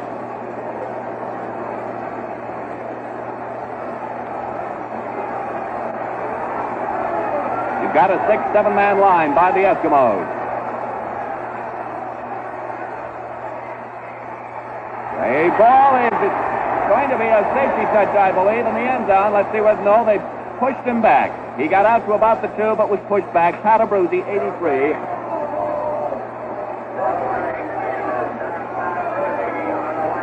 Pat Abruzzi pushed back by the entire right side of that Eskimo line. He got to the 1-yard line, the line of scrimmage, but no further. He was pushed back in. He was not stopped before he got over the line, over the goal line. So it's 2nd and 10. Echeverry running into one of his own men, fires the pass, and the pass is knocked down. No chance for an interception. Red O'Quinn was the intended receiver, and Ted Tully had his hands on it, but could not hold on to the ball. Number 51 is Ted Tully, one of the top Canadians with the Edmonton Eskimos, and their fine inside linebacker on the left side. Tully is a Vancouver boy who's been playing 5 years with the Eskimos. 25, 220 pounds. Don Simon, 96, and 94 Oscar Kruger, the deep man. 20 yards into his end zone. Coulter kicking. It's dropping on the 40 and taken on the 40 by Kruger. The 35. Going forward to the 30. That's it at the 30. 4 tacklers hitting him on the 30-yard line. 72, Jim Miller leading the way along with 79, Al Makowicki, and 74, Doug McNichol. 61, Herb Capozzi. Also aided in the stop. So the Eskimos have taken advantage of what was a fumble by Bill Bewley of the Montreal Alouettes. They had them on the 1-yard line. The Alouettes were unable to get out, and it's 1st and 10, Edmonton on the 30 of Montreal. You can just feel the excitement. Parker has the ball. He is running to the 25, going to the 20, still driving, and dragged down on the 16. Juan Sheridan, 64, neck-locking him down on that 16-yard line. 74, Doug McNichol also holding on, along with number 63, Jim Staton. It's a 1st down on the 16 after a fine run by Parker as he kept it. 1st and 10 on the 16-yard line of the Montreal Alouettes for the Edmonton Eskimos. Montreal leading 19-18, and 10 minutes, 20 seconds left in the 3rd quarter.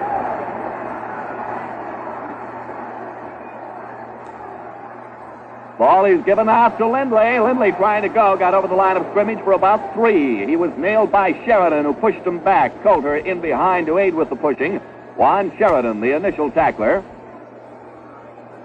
And Tom Hugo, number 48, getting up off the bottom.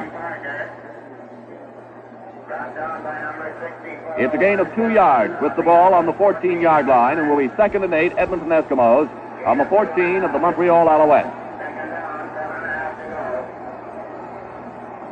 You can just hear and feel the fever and excitement of this crowd. The ball is handed off to Lindley. He's going to the 5, the 3, the 2.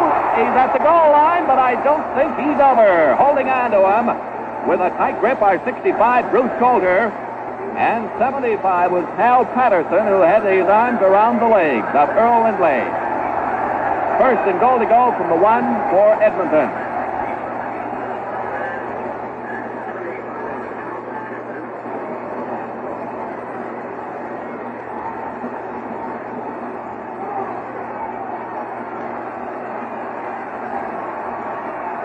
Ball on the 1, 1st and goal to go.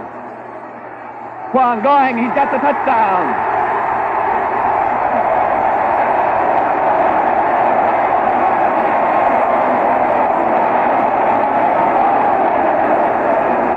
There's Normie, China Clipper Kwon coming out, patting Bob Dean as he comes back.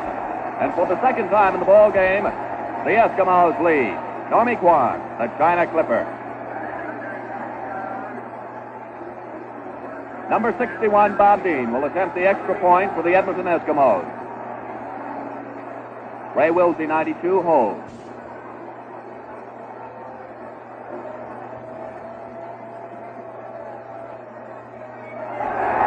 It's good.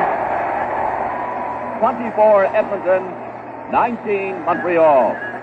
24 for Edmonton, 19 for Montreal. That is the second time in the game that the Edmonton Eskimos have taken the lead. They trailed early in the going as a result of a single by Montreal. Then a touchdown put Edmonton into the lead, 6-1, as Dean kicked the convert. However, Montreal caught up with a touchdown of their own and stayed in the lead until the third quarter, 9 minutes and 20 seconds, when Kwong went over for the touchdown that gave the Edmonton Eskimos the lead they now have of 24-19. And it still remains a battle of the offenses. The passing of Echeverry has been the telling point for the Montreal Alouettes, as everyone predicted. And the running of the Edmonton Eskimos has been the feature for the Western Conference champions. The deep men for Montreal in this kickoff are situated at the 10-yard line. There's 75, Hal Patterson, and 85, J.C. Caroline. There's Caroline. Kickoff will be taken from the 45.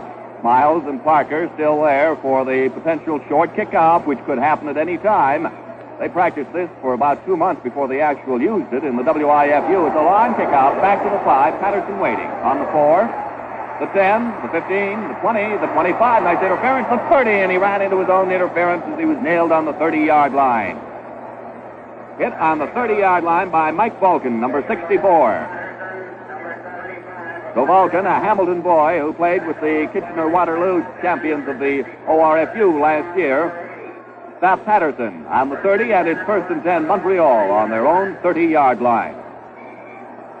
Sam talking to the players. Sam, the rifle, Echeverry.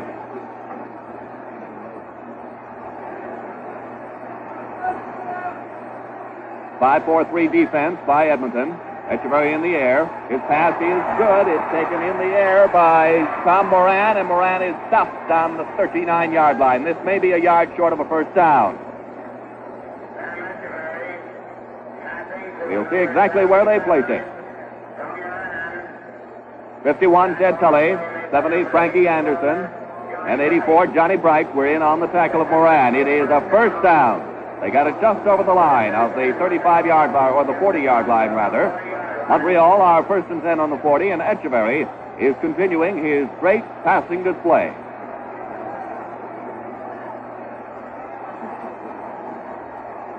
Pat Abruzzi flanks to the lower portion of the screen. Echeverry to pass. He throws. It's good to Moran again. Flipped it out on the play to Abruzzi. Abruzzi trying to go, but the play had been stopped. Rather, it was Red O'Quinn that took that, with Jackie Parker, 91, there to nail O'Quinn. 73, Red O'Quinn, who put on such a great display in the Grey Cup of 1954, grabbed that pass from Sam Echeverry, hooking in to take it on the 48-yard line. He lateraled it to Pat Abruzzi, but the play had been whistled down. It's 1st and 10, Montreal. They've advanced to the 48-yard line from their own 30. Double flankers on Moran and Bewley. Echeverry into the right flat with the pass. O'Quinn can't get his hands on it. Rolly Miles, 98, covering O'Quinn, 73. 2nd and 10, Montreal on the 48. 8 minutes, 8 seconds remaining in the third quarter. 24 Edmonton, 19 Montreal.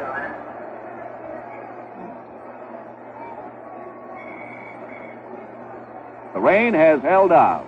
The weatherman yesterday said we were going to have rain all day and throughout the game, but the Premier of British Columbia stated that this being BC, he felt the weatherman would be wrong and they'd let the Grey Cup go without rain. Well, it looks like Mr. Bennett is being correct, because we do not have rain. And there appears to be little likelihood that we will have any throughout the game. The temperature is in the high 30s. Moran is flanking, a short flanker to the left. Echeverry at the 55. Long pass that's intended for Patterson, and it's knocked down nicely by Parker, 91.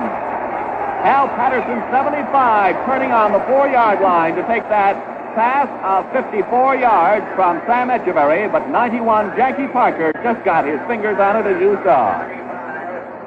It's the kicking down for Montreal, 3rd and 10 on the 48-yard line. Tex Coulter will put the boot into it. And the deep men going back to about the 5-yard line for the Edmonton Eskimos are 96 Don Simon and 94 Oscar Kruger. Kick comes from the 50. It's a low, wobbly boot that goes to the 10-yard line, bounces once, and is taken by Simon. He is nailed after he hits the 15 and slides to the 17. The shoestring tackle to bring him down by number 73, Red O'Quinn. The Eskimos leading 24-19 with 7 minutes, 32 seconds left in the third quarter. Take over first and 10 on their 16-yard line. Offensively, the Eskimos have Earl Lindley, 81, Johnny Bright, 84, Normie Kwong, 95, and 98 Rolly Miles, and they'll line up that way, left to right. Jackie Parker is the quarterback.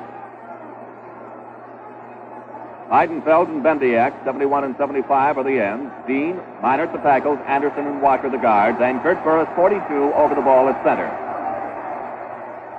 The ball is given out to Bright. Bright going to the 25. He's up to the 28-yard line and hitting the 28 by number 77, Moran. Tom Moran with a shoestring tackle stops Johnny Bright after a first down has been accomplished on the 28-yard line. It's first and 10, Edmonton on their 28.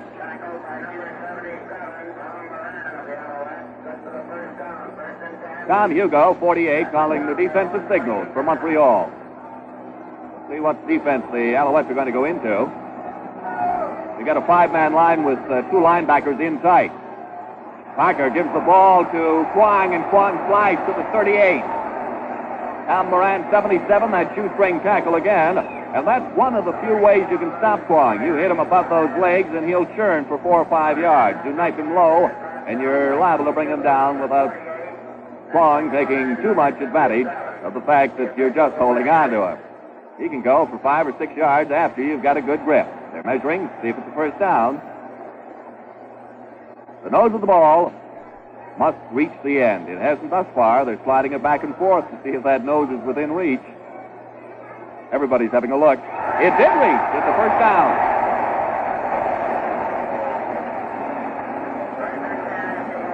The forward nose of the ball at the forward point is the deciding issue on whether it's a first down or not.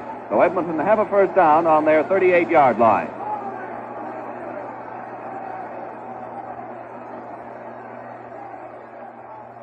Parker with beautiful faking to Lindley, and Lindley at the 45 is nailed. Hit hard on that 45. McNichol came roaring in, and the big and extremely good defensive end of the Montreal Alouettes was in there to nail Earl Lindley. McNichol is the defensive right end.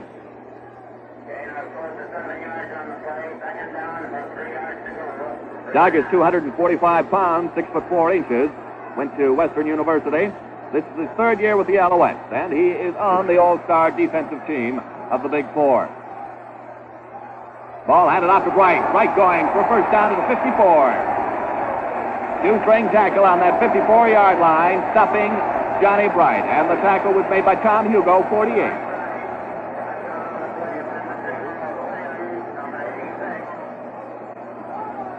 This offense by the Edmonton Eskimos in their lineup is exactly the same as the one that they started with in the game. They've used this all the way throughout without exception.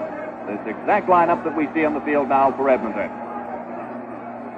An umbrella defense by Montreal. The ball is given to Kwong, and it's a pushing action to the 49. Everybody was in there to make that stop on Kwong. A number of initial tacklers, however. Tom Hugo was one of them, and Tex Calder, 60, was another, and 63, Jim Staten, was another. Staten had been enjoying his finest year in the Big Four this season with the Montreal Alouettes. It paid out for him also. Parker turning with the ball. He's holding. Running now on the keeper. The 45, upended on the 45 of the Alouettes. Stopped on that 45 of the Alouettes and hit hard by 85 J.C. Caroline. This is going to be very close to the first down. We'll see exactly where they put the ball. They're going to measure. There has only been one penalty in the ball game. That was the no-yard penalty on what would have been the final play of the first half.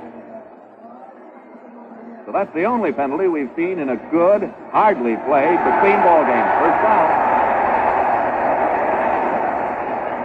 Normie Kwong talking to the referee-in-chief, Paul Dojak of Regina. 5 minutes, 2 seconds remaining in the third quarter. 24-19, Edmonton lead Montreal.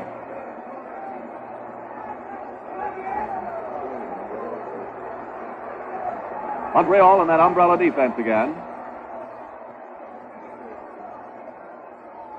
Ball given to Lindley. Lindley is at the 30, and he's brought, or the 35, and he's brought down the 33. This is going to be another first down. On that 33-yard line, it was J.C. Caroline. And number 64, Ron Sheridan. First down. What is this, 4 first downs they've reeled out for this attack? 5 first downs wheeled out by the Edmonton Eskimos as they lie the ball on the 35. First and 10. Ball is pitched out to Johnny Bright. Following his interference to the 30, the 25, still driving on the 22, and he's knocked over by Bruce Calder, 65, and 48, Tom Hugo.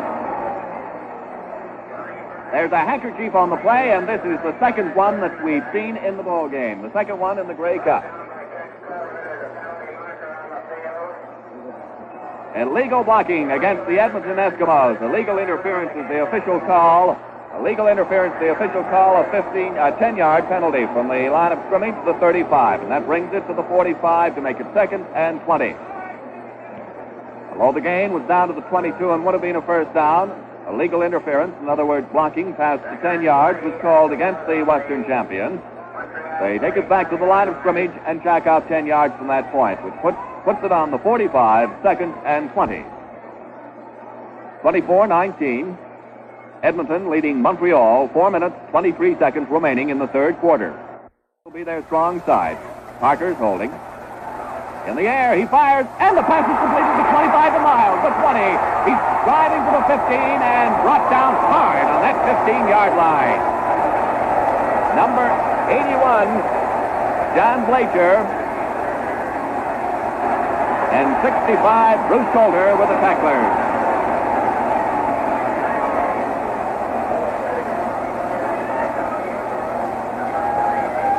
Parker hitting Miles, and that is Parker's favorite target. He gets Miles on the sidelines and hits him. However, in the Western final against Winnipeg, he had Miles going down the sidelines and cutting in to take the passes. We haven't seen that yet. The ball is given to Kwong. Kwong's at the 5. The two-string tackle at the 5-yard line by number 48, Tom Hugo. Normie hitching his pants as he goes back into that huddle. This is a pro-Western crowd, as you can undoubtedly hear. They're whooping it up. Some of the fans are in the end zone trying to act as cheerleaders. Coulter and Moran. That's Bruce Coulter and Tom Moran have come out of the game for the Montreal Alouettes. It is first and goal to go, or rather second. Second and a yard to go from the 5-yard line. The ball is given to Kwong, and Kwong drives to about the 3. It'll be first and goal to go from the 3-yard line. The entire right side of that line stopping Normie Kwong.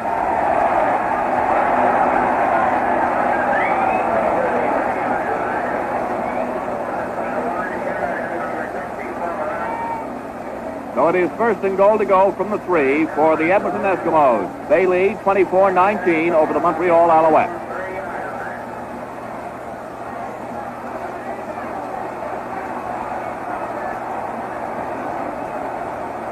Kwong directly behind Parker.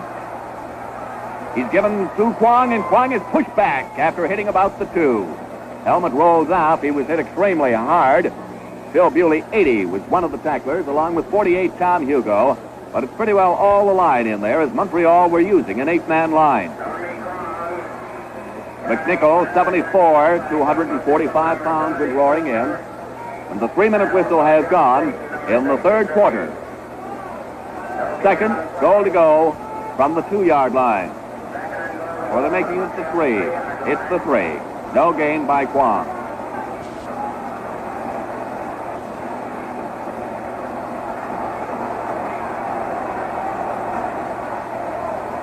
The ball is pitched out to Bright. Bright goes over for the touchdown.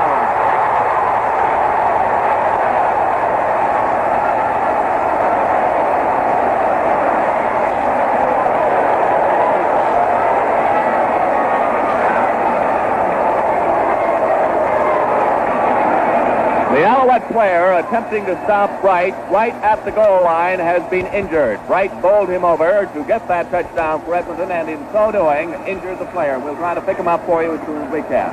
That attack by the Eskimos, 96 yards on 8 first downs. They went 96 yards on 8 first downs for the touchdown. Have you been able to pick out the injured Montreal player? Looks like J.C. Caroline. I believe it is J.C. Caroline that they're working on at the goal line. Bob Dean will attempt the extra point for the Eskimos, who now lead 29-19. This has been an extremely fine ball game. And this third quarter continued from the first half that we saw, which will probably go down as one of the finest ball games between two of the finest professional teams ever produced in Canada. It is Caroline. Al Walker spotting the Eastern team. The Montreal Alouette Corps states that it is Caroline. It's his right knee. Here is the official crowd, a new Grey Cup attendance record, 39,417. Repeating that, 39,417 fans at Empire Stadium in Vancouver for this 1955 version of the Grey Cup. Number 89, Sam Dera, goes in for J.C. Caroline, and there is a blow to the Montreal Alouettes as Caroline has been playing a fine all-around game, offensive and defensively.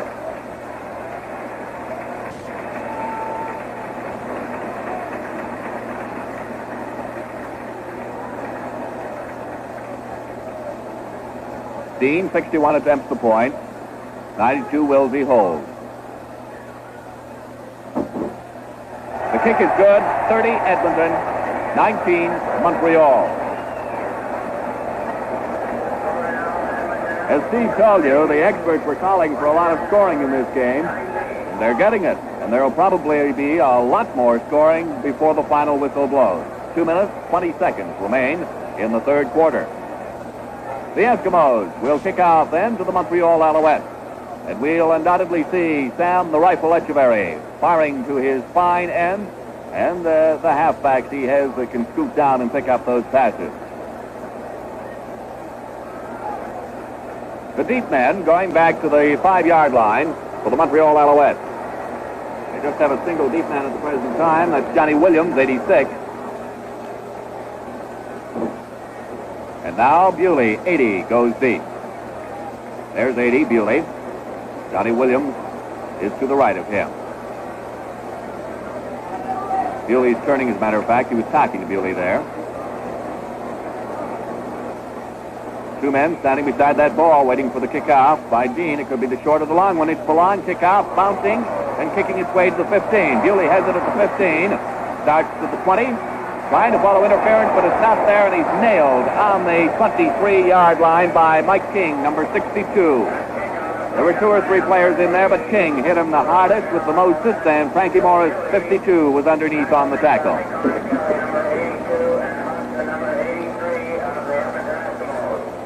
First and 10, Montreal on the 23-yard line. 51, Ted Tully calls defensive signals for the Edmonton Eskimos.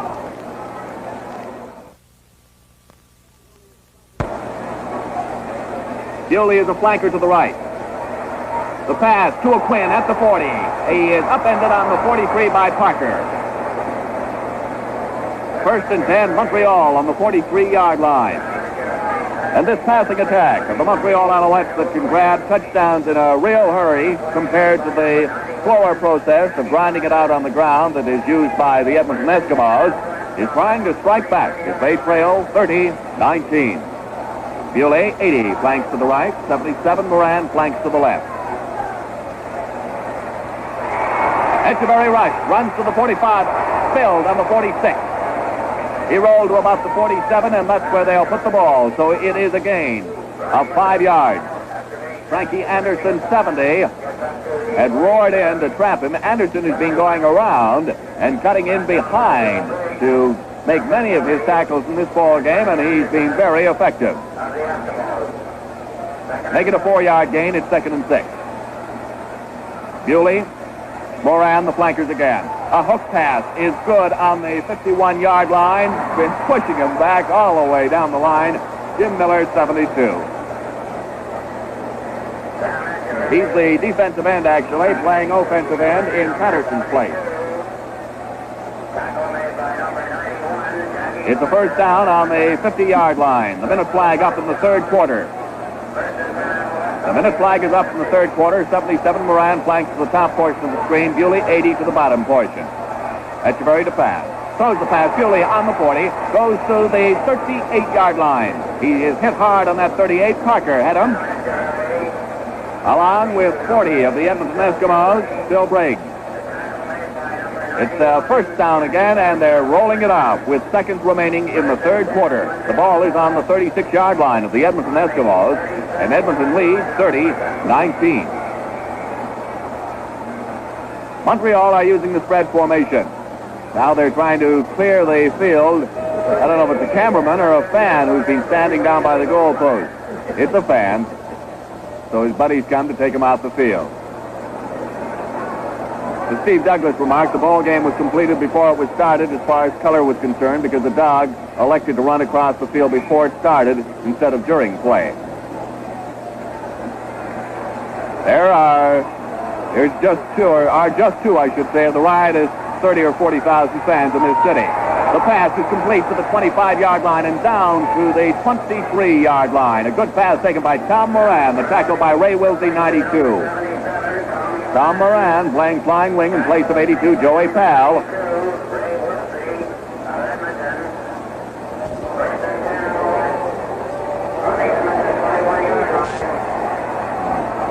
Bewley has taken over for Calder. They're using the spread formation again with the flankers to right and left.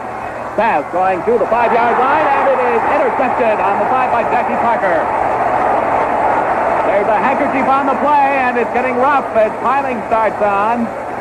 Number 63, Jim Staton, and 51, Ted Cully appear to be pushing in there, along with 50, Walker, Art Walker of the Eskimos. The handkerchief down. This will be the third penalty. And it could see a penalty for piling on. It is unnecessary roughness. It's a 25-yard penalty against the Montreal Alouettes.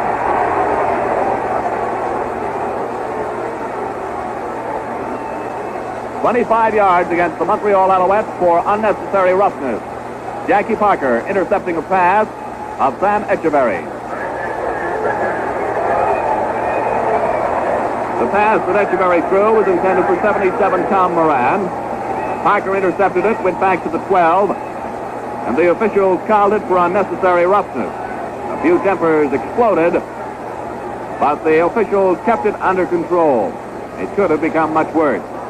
51, Ted Tully, the captain of the Edmonton Eskimos, is up talking to the officials now. Referee-in-chief Paul Dojak, and 48, Tom Hugo, captain of the Montreal Alouettes, is standing there.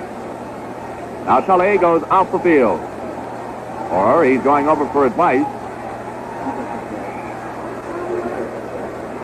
He's going off the field. So it's 1st and 10. The Edmonton Eskimos, as a break goes their way, picking out that pass from Echeverry intended for Moran, and then the 25-yard roughing penalty. The ball is handed to Normie Kwong, and Kwong hits up to the 40-yard line.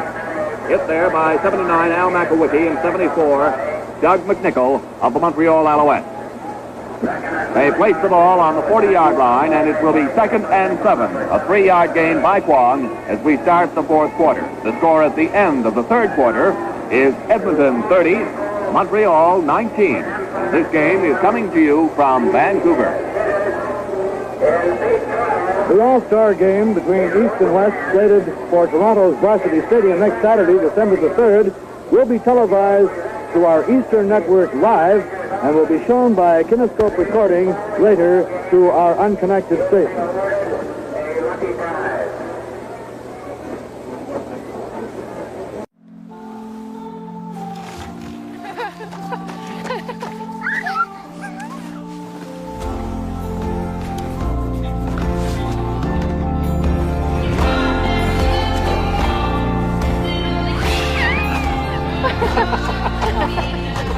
Here's to the everyday things that end up being everything. Here's to all things simple, with casual clothing and footwear from Marks. Final quarter of this game between Edmonton and Montreal. Steve? The Edmonton Eskimos, who are currently leading this Grey Cup final at Vancouver's Empire Stadium by 30 points to 19, have chalked up 333 yards on the ground. And they have an 11-point margin by 30 to 19. The same two ball clubs at Varsity Stadium in Toronto last year piled up a total of 51 points. Edmonton won that ball game by 26-25.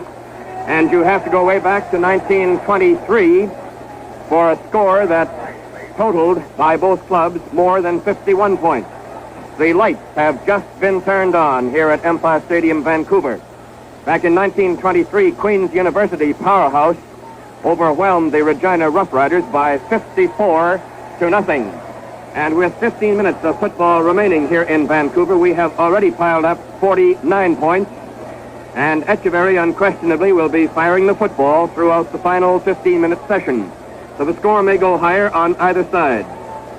Large consultation at the 40-yard line, the Eskimo 40-yard line, end of the field.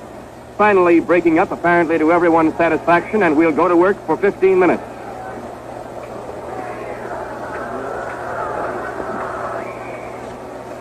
It is second down for the Eskimos on their own 40-yard line, and they have approximately 6 or 7 yards to pick up for a first down. Alouettes again using the umbrella-type defense against them. Beautiful faking, and Raleigh Miles breaks into the secondary beautifully. Sam Dara, number 89, is the man who got him. Miles just sprung himself loose.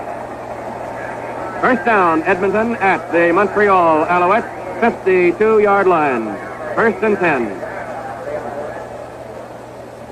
That burst by Miles was reminiscent of the 41-yard jaunt that Johnny Bright took for the touchdown earlier in the game when he went through the line and into the secondary so fast that nobody had a chance to do more than put a hand on him. Normie Kwong tries the center, picks up maybe 2, maybe 3 yards. Tommy Hugo, number 48, the principal tackler on him. The pickup is maybe for 4 yards, so make it second down and 6 to go. And that is Tom Hugo, who calls the defensive signals for the Montreal Alouettes.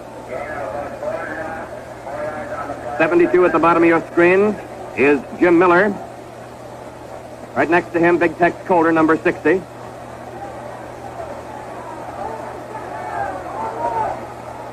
Pitch out is to Kwong, who's running wide around left end, cutting back, picking up yardage, perhaps for the first down, to roughly the 42-yard line.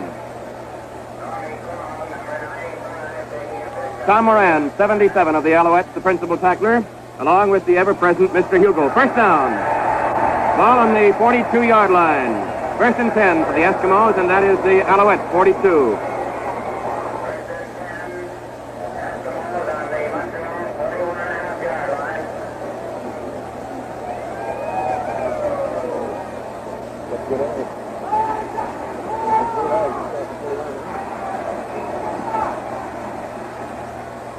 Parker bootlegging, sweeping right around left end, getting a honey of a block thrown for him. He's down to the 25-yard line before he comes down.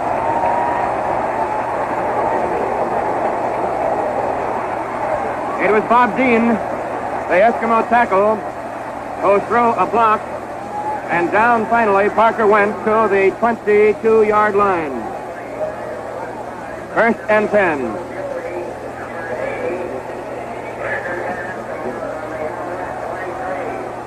Eskimos ball, first and 10 from the Alouettes' 23-yard line. Pitch out is to Kwong. He tries the left side, is across the 20 to about the 18 and piled up there.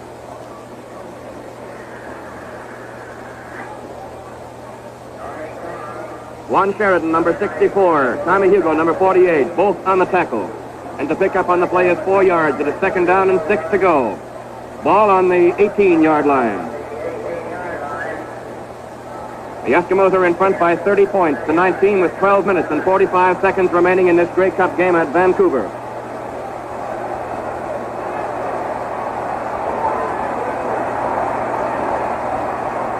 Man in motion, Johnny Bright. And the handoff is to Rollie Miles, who gets down to the 15-yard line. He has piled up there Sam Darrah, number 89. And Juan Sheridan, number 64, who has been playing a tremendous game defensively for the Alouettes this afternoon. The ball is right at the 15-yard line. It is third down and roughly 2 yards to go, so Bob Dean, the place-kicking and field goal specialist of the Eskimos, probably will get a chance to do just that if he can. Ray Wilsey has come in, number 92. He will hold for Bob Dean. Ball will be placed down on the 22-yard line. Dean kicks. It is no good. It is no good, and there are fans out in the end zone, as you can see, which obviously spoils any possibility of the ball being run out if some Alouette had any ideas along those lines. Instead, the fans came out scrambling for the football.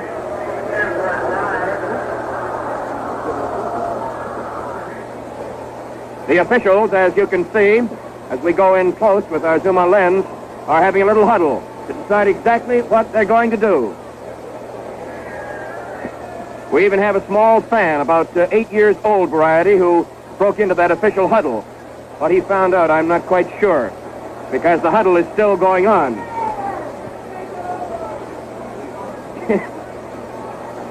The best suggestion, obviously coming from Western fans, is why don't they let Dean kick it over?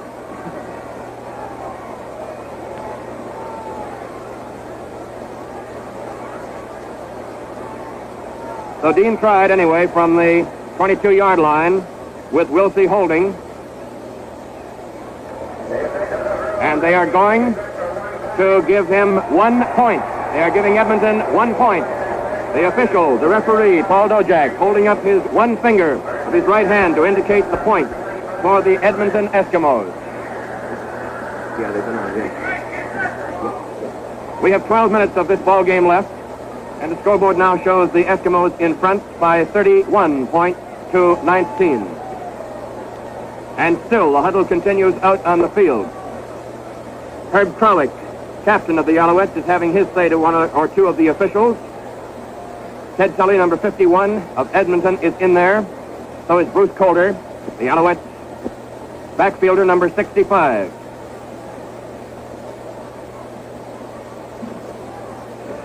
Running through the minds of a great many people at this moment must be the thought, what in the world would go on if this ball game came up and was won by 1 point eventually? Could happen.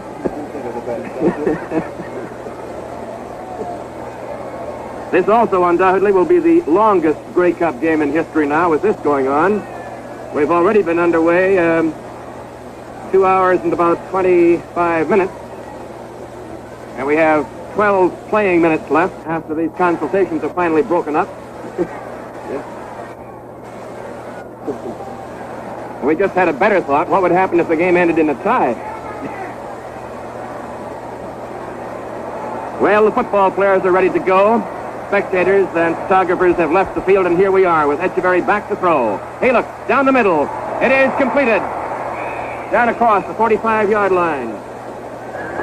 And one of his favorite targets, if not his big man, number 73, Red O'Quinn. First down for the Alouettes on their own 47-yard line. Ray Wilsey is the man who dragged O'Quinn down. Jimmy Miller comes out of the Alouettes lineup, and Hal Patterson just moved in there on the lower corner of your screen into the tag end of that huddle. Moran flanks on this side, and they have Bewley flanking to the far side. And Sam is going to go again. He takes one. He throws off balance to Belak, and the ball is incomplete. Hit down on the ground. He was being guarded very closely by Bill Briggs, number 40.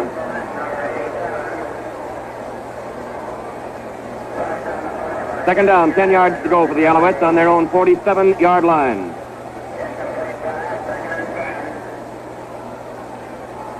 The lights were turned on about 5 minutes ago here at Empire Stadium, Vancouver. And the rain, very fortunately, as Bill mentioned a few minutes ago, has managed to stay away. Sam, look, throws intended for, completed to Patterson. He's at the 45 and fights his way down to about the 42. Before Jackie Parker makes the stop on him. Assisted by Bill Briggs, number 40, Parker, number 91. Echeverry's completion to end Hal Patterson. First down for the Alouettes at the Edmonton 43-yard line. The ball is just midway between the sidelines. Same flankers, Moran on this side, and Bewley goes wide towards the far side. Sam is going to go again in the air. He throws intended for Bewley. It's high, and he is upended. And there's going to be a penalty on it. Interference penalty against Rolly Miles, who came in, and while Bewley was up in the air trying to grab that football, he upended him. The official, Johnny on the spot there, threw the marker flag down and gave the indication of illegal interference against Rolly Miles of the Eskimos.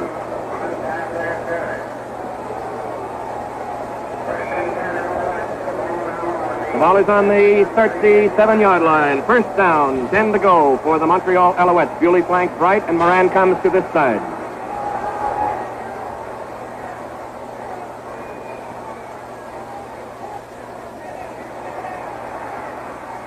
Intercepted by Bob Heidenfeld. A lateral to Johnny Bright, and Bright is running with one man having a chance to get him. Echeverry trips him up, and he finally goes down, and Patterson holds him on the 17-yard line. Man alive, what a change of football fortune, eh? Echeverry shaken up on that play. He was the last man who could have caught Bright, and he went for his heels and spilled him just enough so that Bright lost his equilibrium, went down, and then Patterson had to hold him. Heidenfeld made the interception back around the 35 or 40-yard line, came up across midfield into Alouette territory, lateral to Johnny Bright, and Bright went all the way down. The officials are calling it the 16-yard line. Eskimos ball, 1st and 10, and Sam Echeverry is still stretched out on the field. No, he isn't. He is up and running off under his own steam.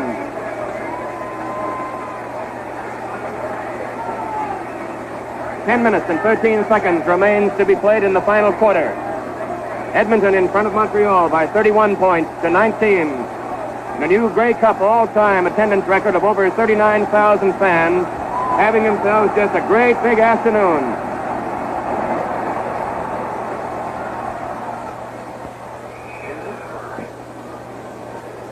The handoff drive is into the center of the line, and the pickup on the play is maybe a yard to about the 15-yard line.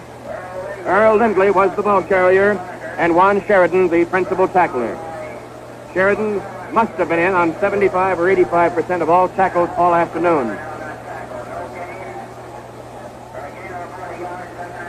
The ball is at the 15-yard line now, 2nd down, 9 to go. Parker will throw a flat pass out to Kwong, and he is hit but gets away, spins from 2 men, and is finally put down to earth at about the 13-yard line. Bill Bewley, number 80.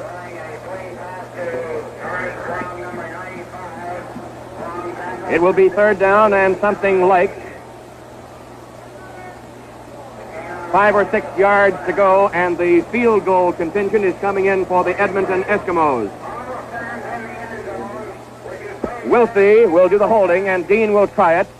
And the public address system is now urging that the fans stay out of the end zone so we don't have a repetition of what happened on the last one. The ball is about 5 or 8 yards to the left of the left upright. Dean has got a pretty mean angle to kick from, and the ball will go down on approximately the 19-yard line. 2 officials back behind the post to watch it. The Alouettes have just 1 man in there. It is good.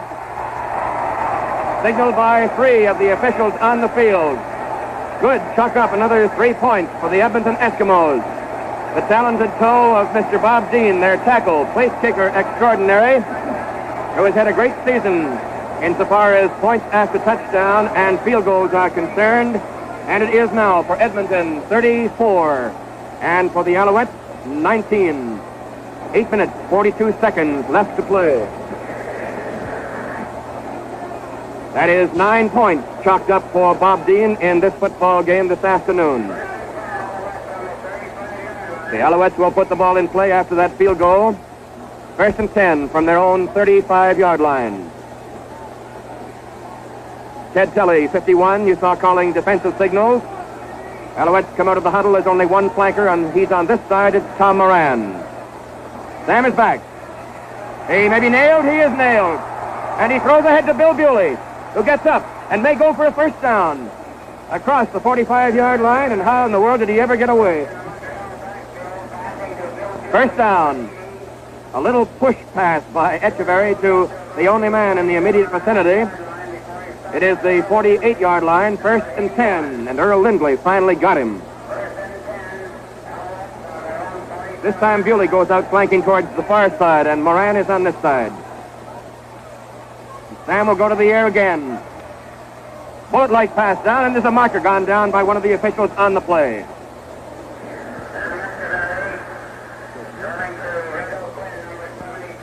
Red O'Quinn is the man who grabbed the football, a bullet-like toss from Sam Echeverry, and was brought down by Bill Briggs at the 50-yard line, and there is a marker, an official marker down on the field.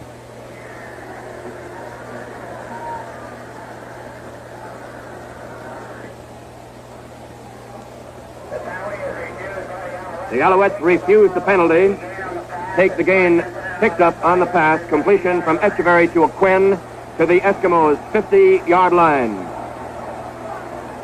There you see Sam talking to his Montreal Alouette teammate. And the flankers are the same as the last time. Bewley on the far side, Moran on this side. Sam is back to throw again, and he is being rushed, and he is nailed. And nailed good back there by... looks like Dale Minor, and it is, number 65. All-Western tackle, and there's one pretty good example. He's played a fine ball game all afternoon. And this time he got through the defense set up to protect Echeverry, and Sam couldn't possibly get it away. So it is back to the 48-yard line. The loss in the play is about 12 yards, 2nd and 22. Up to this point in the ball game, the Alouettes' net rushing is 40 yards, but through the air, completed and tackled instantly. O'Quinn is the man who grabbed the football, and Lindley makes the stop on him. It is, however, short of a first down. Check that, Lindley, and let's make it Jackie Parker, number 91, not 81, who made the stop on him. It is 3rd down and about a yard and a half to go. The ball at the 42-yard line. And the Alouettes are going to go for that precious yardage. Abruzzi is the man elected to get it. He's got it. Down he goes into the secondary to about the 33 before he's pulled down. Rollie Miles is one man who had a piece of him, and Lindley is the other. It is first down then for the Alouettes at the Edmonton 33-yard line.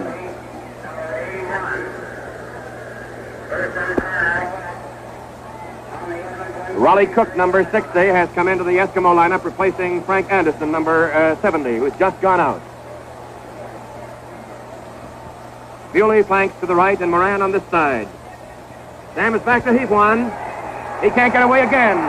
He is nailed for a loss back to the 38-yard line.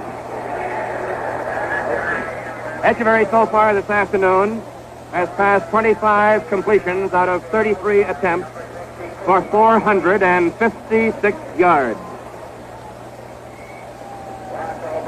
But with 6 minutes and 16 seconds left to go in the game, the Alouettes are trailing the Eskimos by 19-34. Double flankers right and left.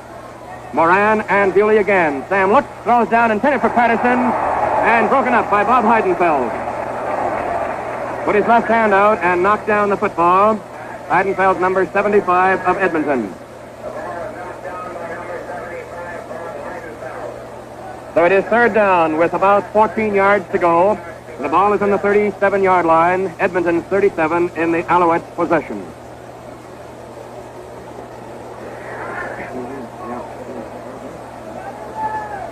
Sam will go through the air to try and pick it up. Broken up once again. And the man this time who dove in at the last moment, and the Eskimo hero of the moment, is Rollie Miles. Intended for Red O'Quinn. Miles burst through at the last moment and knocked it down. An injury on the play. One of the Alouettes is shaken up and still down on the field. Looks like Tommy Hugo. But he's getting up. Trainer Ernie McKenzie went out to talk to him, but Tom, apparently a little bit winded, is remaining in the game. So the Eskimos have taken over possession of the football on their own 37-yard line. First down and 10 yards to go. 5 minutes and 47 seconds remain. And Hugo has now left the field. And Bob McClellan, number 62, has taken his place. McClellan in and Hugo out.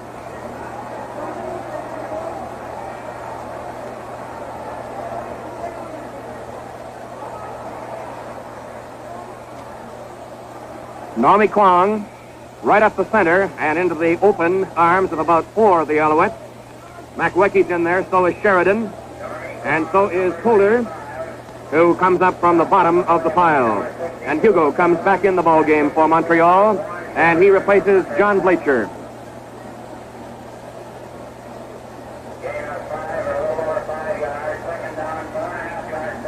There has been no 5-minute indication from the field as yet. The clock shows about 5 minutes and 5 seconds left to go.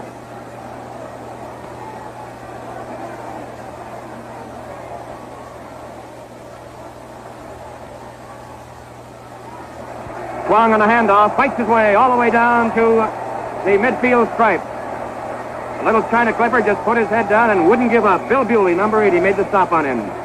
Right at midfield. The 5-minute signal now being given on the field. 5 minutes officially left in the Grey Cup. It is 1st and 10 for the Eskimos, and the football is dead on the midfield stripe. And the Eskimos currently are working on a 15-point margin, 34-19.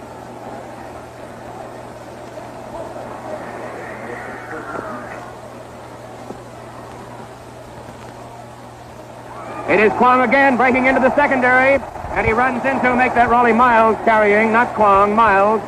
And the man who makes the stop on him is Bruce Kohler. A first down picked up by Raleigh Miles. Quick burst to the 41-yard line. As an oddity in this ball game, Bill Stevenson was talking just a few minutes ago about how powerful the Alouettes have always been in the second half all season long. That is very true. Well, so far in the second half today, they have not put up 1 point on the scoreboard.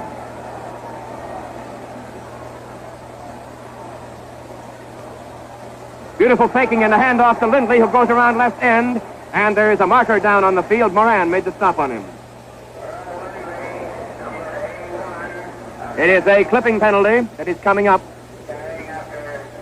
Clipping penalty detected by the officials on Raleigh Miles of the Eskimos. And there's the mark-off.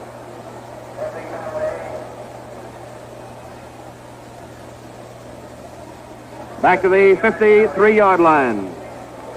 Referee Paul Dojak. The other officials this afternoon. The umpires are Jimmy Simpson from the east.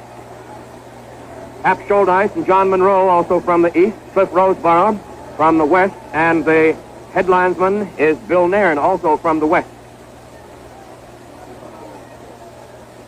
Second down, 25 big yards to go. Eskimos ball on their own 53-yard line. Parker fakes once, hands off to Kwong, and Kwong is hit and hit hard by Al McWeckie, number 79. And down he went on the 48-yard line. An additional loss of 5 yards, so it will be third down and 30 yards to go. The time remaining, 3.5 minutes.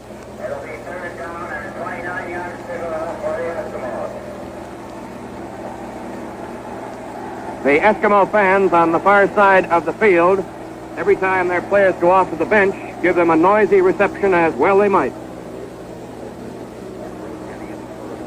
Don Getty has come in to quarterback the Edmonton Eskimos.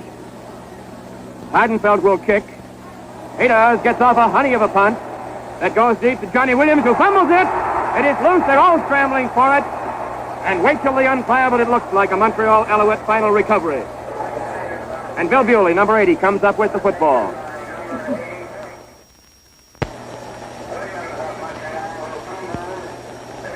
It is placed down on the 17-yard line. Alouettes ball, 1st and 10 from that point.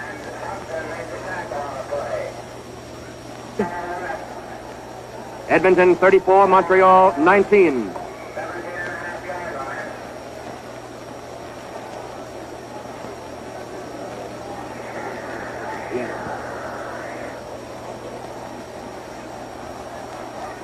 Blankets right and left for the Alouettes.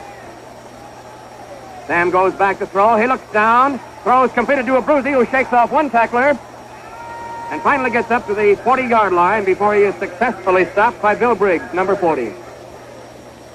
First down for the Alouettes. That is, I believe, the first time that Echeverry has thrown to Abruzzi all afternoon, right? First and 10 then for Montreal from their own 40-yard line. 2 minutes, 45 seconds remaining. Bewley flanks toward the far sidelines, and Tom Moran comes out here. Sam looks, he throws, complete again on the far side of the field, but the pickup on this play is only to about the 44-yard line. Kurt Burris is the man who made the tackle. Jacques Villec, the Alouette fullback, number 87. Give him about 3 yards on that, make it second down and 7 yards to go.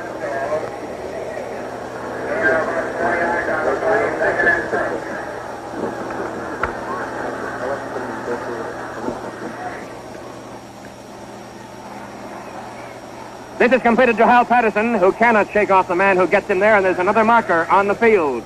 Heidenfeld made the stop on Patterson. 75 gets 75. The completion is across the 50-yard line, which will mean a first down, but there is a penalty marker down on the field. 2 minutes and 19 seconds left to go.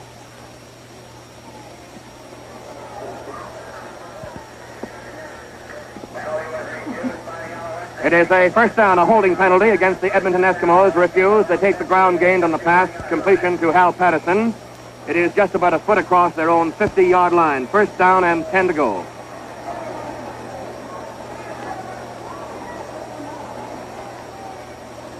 Sam is back to throw with McElwankey providing protection for him. Hits Abruzzi again at the 35, and he is being ridden down to the ground after he crosses the 30. Takes 2 men along with him. Ray Wilsey, number 92, is the first man who jumped on his back and rode him down to the ground.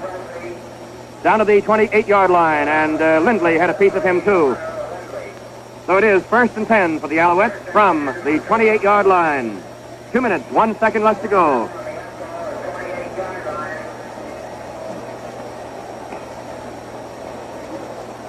Bewley flanks to the far side, and Moran is about 5 yards out from left end Red O'Quinn.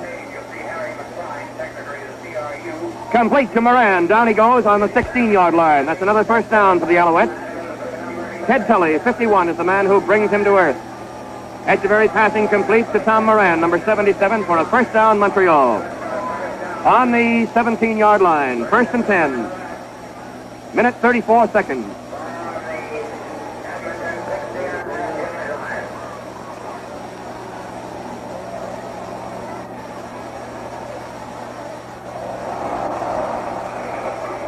A fumble on the snap. Edmonton Eskimo player coming up in possession of the football, and it is an Edmonton recovery. Mike King, number 62, Mike King, recover. A fumble on the snap, and the Montreal Alouettes have lost possession with time running out, 1 minute and 17 seconds to go. The Edmonton Eskimos on top by 34-19.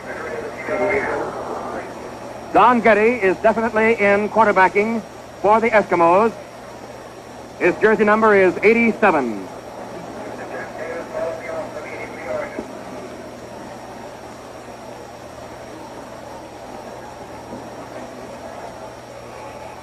Bob Kimoff, number 80, carries right into the center of the line. And the 1 minute flag has just gone up on the sideline. Less than 60 seconds to go. 34-19 for the Eskimos over the Alouettes. And the fans are beginning to come down out of the stands and ring the outer edge of the playing surface. And we may have a further hold up here because they are now encroaching into the end zone.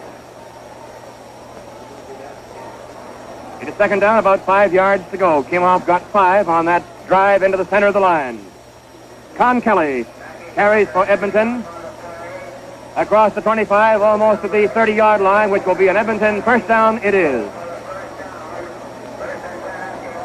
Right on the 30-yard line. Don Getty quarterbacking the Eskimos and just running the clock. We have Bright, Kelly, Kimoff, and Lindley in the Eskimo backfield at this time.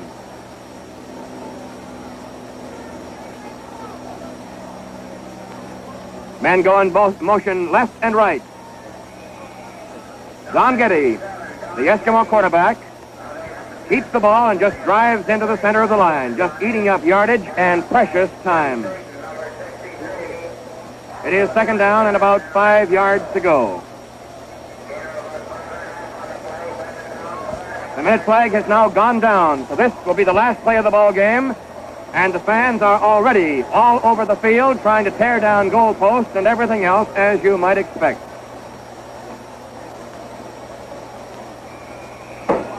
There's the gun, and the ball game is over, and the West is just going plain crazy here at Empire Stadium in Vancouver. The final score, the Edmonton Eskimos 34, the Montreal Alouettes 19. And in just a moment, we'll have a summary of the game from Bill Stevenson.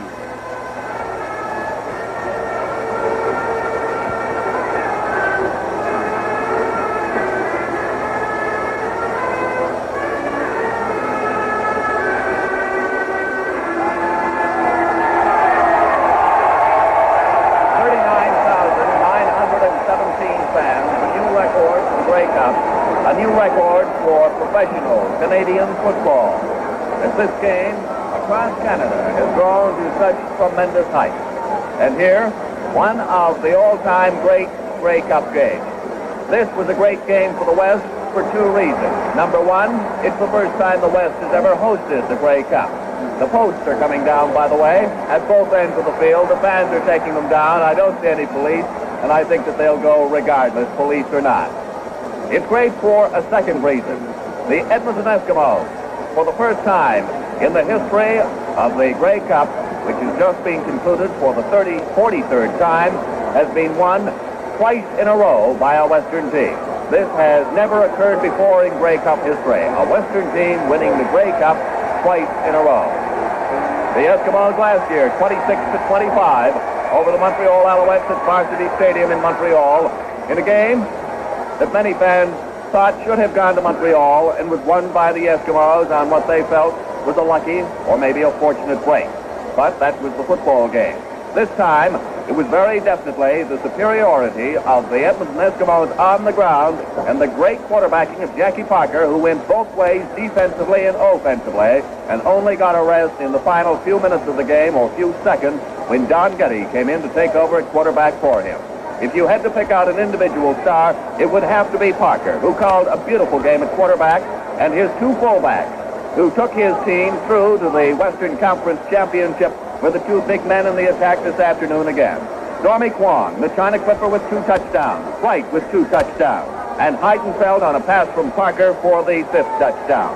Bob Dean, who came up with one of his greatest games in the Grey Cup of '54, had another one this afternoon and picked up 9 points in total. For the Montreal Alouettes, it was a Bruzy coming through with 1 touchdown. Hal Patterson scored 2 touchdowns on passes from Sam the Rifle Echeverry, and Korchak had 4 points. And although the score was 34-19 in favor of the Edmonton Eskimos, this was a great ball game all the way down the line. It was the type of game that even when the Edmonton club were leading 34-19 with 3 or 4 minutes left, you expected and looked for those Alouettes to break out, and they could have broken out at any time behind the passing arm of Echeverry. 2 great teams with the final score going 34-19 in favor of Edmonton. And now let's take a look at the statistics to see exactly how they went. Do you want to come in and read them off? Hal Walker. Thanks very much, Bill. Well, we've had 2 new Grey Cup records established here this afternoon. Yards passing by Sam Echeverry of the Alouettes, a grand total of 542 yards, and the Eskimos, guided superbly by the great Jackie Parker, rushed for a total of 436 yards on the ground, which also is a Grey Cup record. Phenomenal passing and phenomenal rushing, and in the matter of first downs, Alouettes, although on the short end of the score, had 29 first downs against 28 for the Eskimos. Echeverry threw 40 passes this afternoon and completed the amazing total of 30. That's passing in anybody's league. In comparison, Parker passed 15 times and completed 8.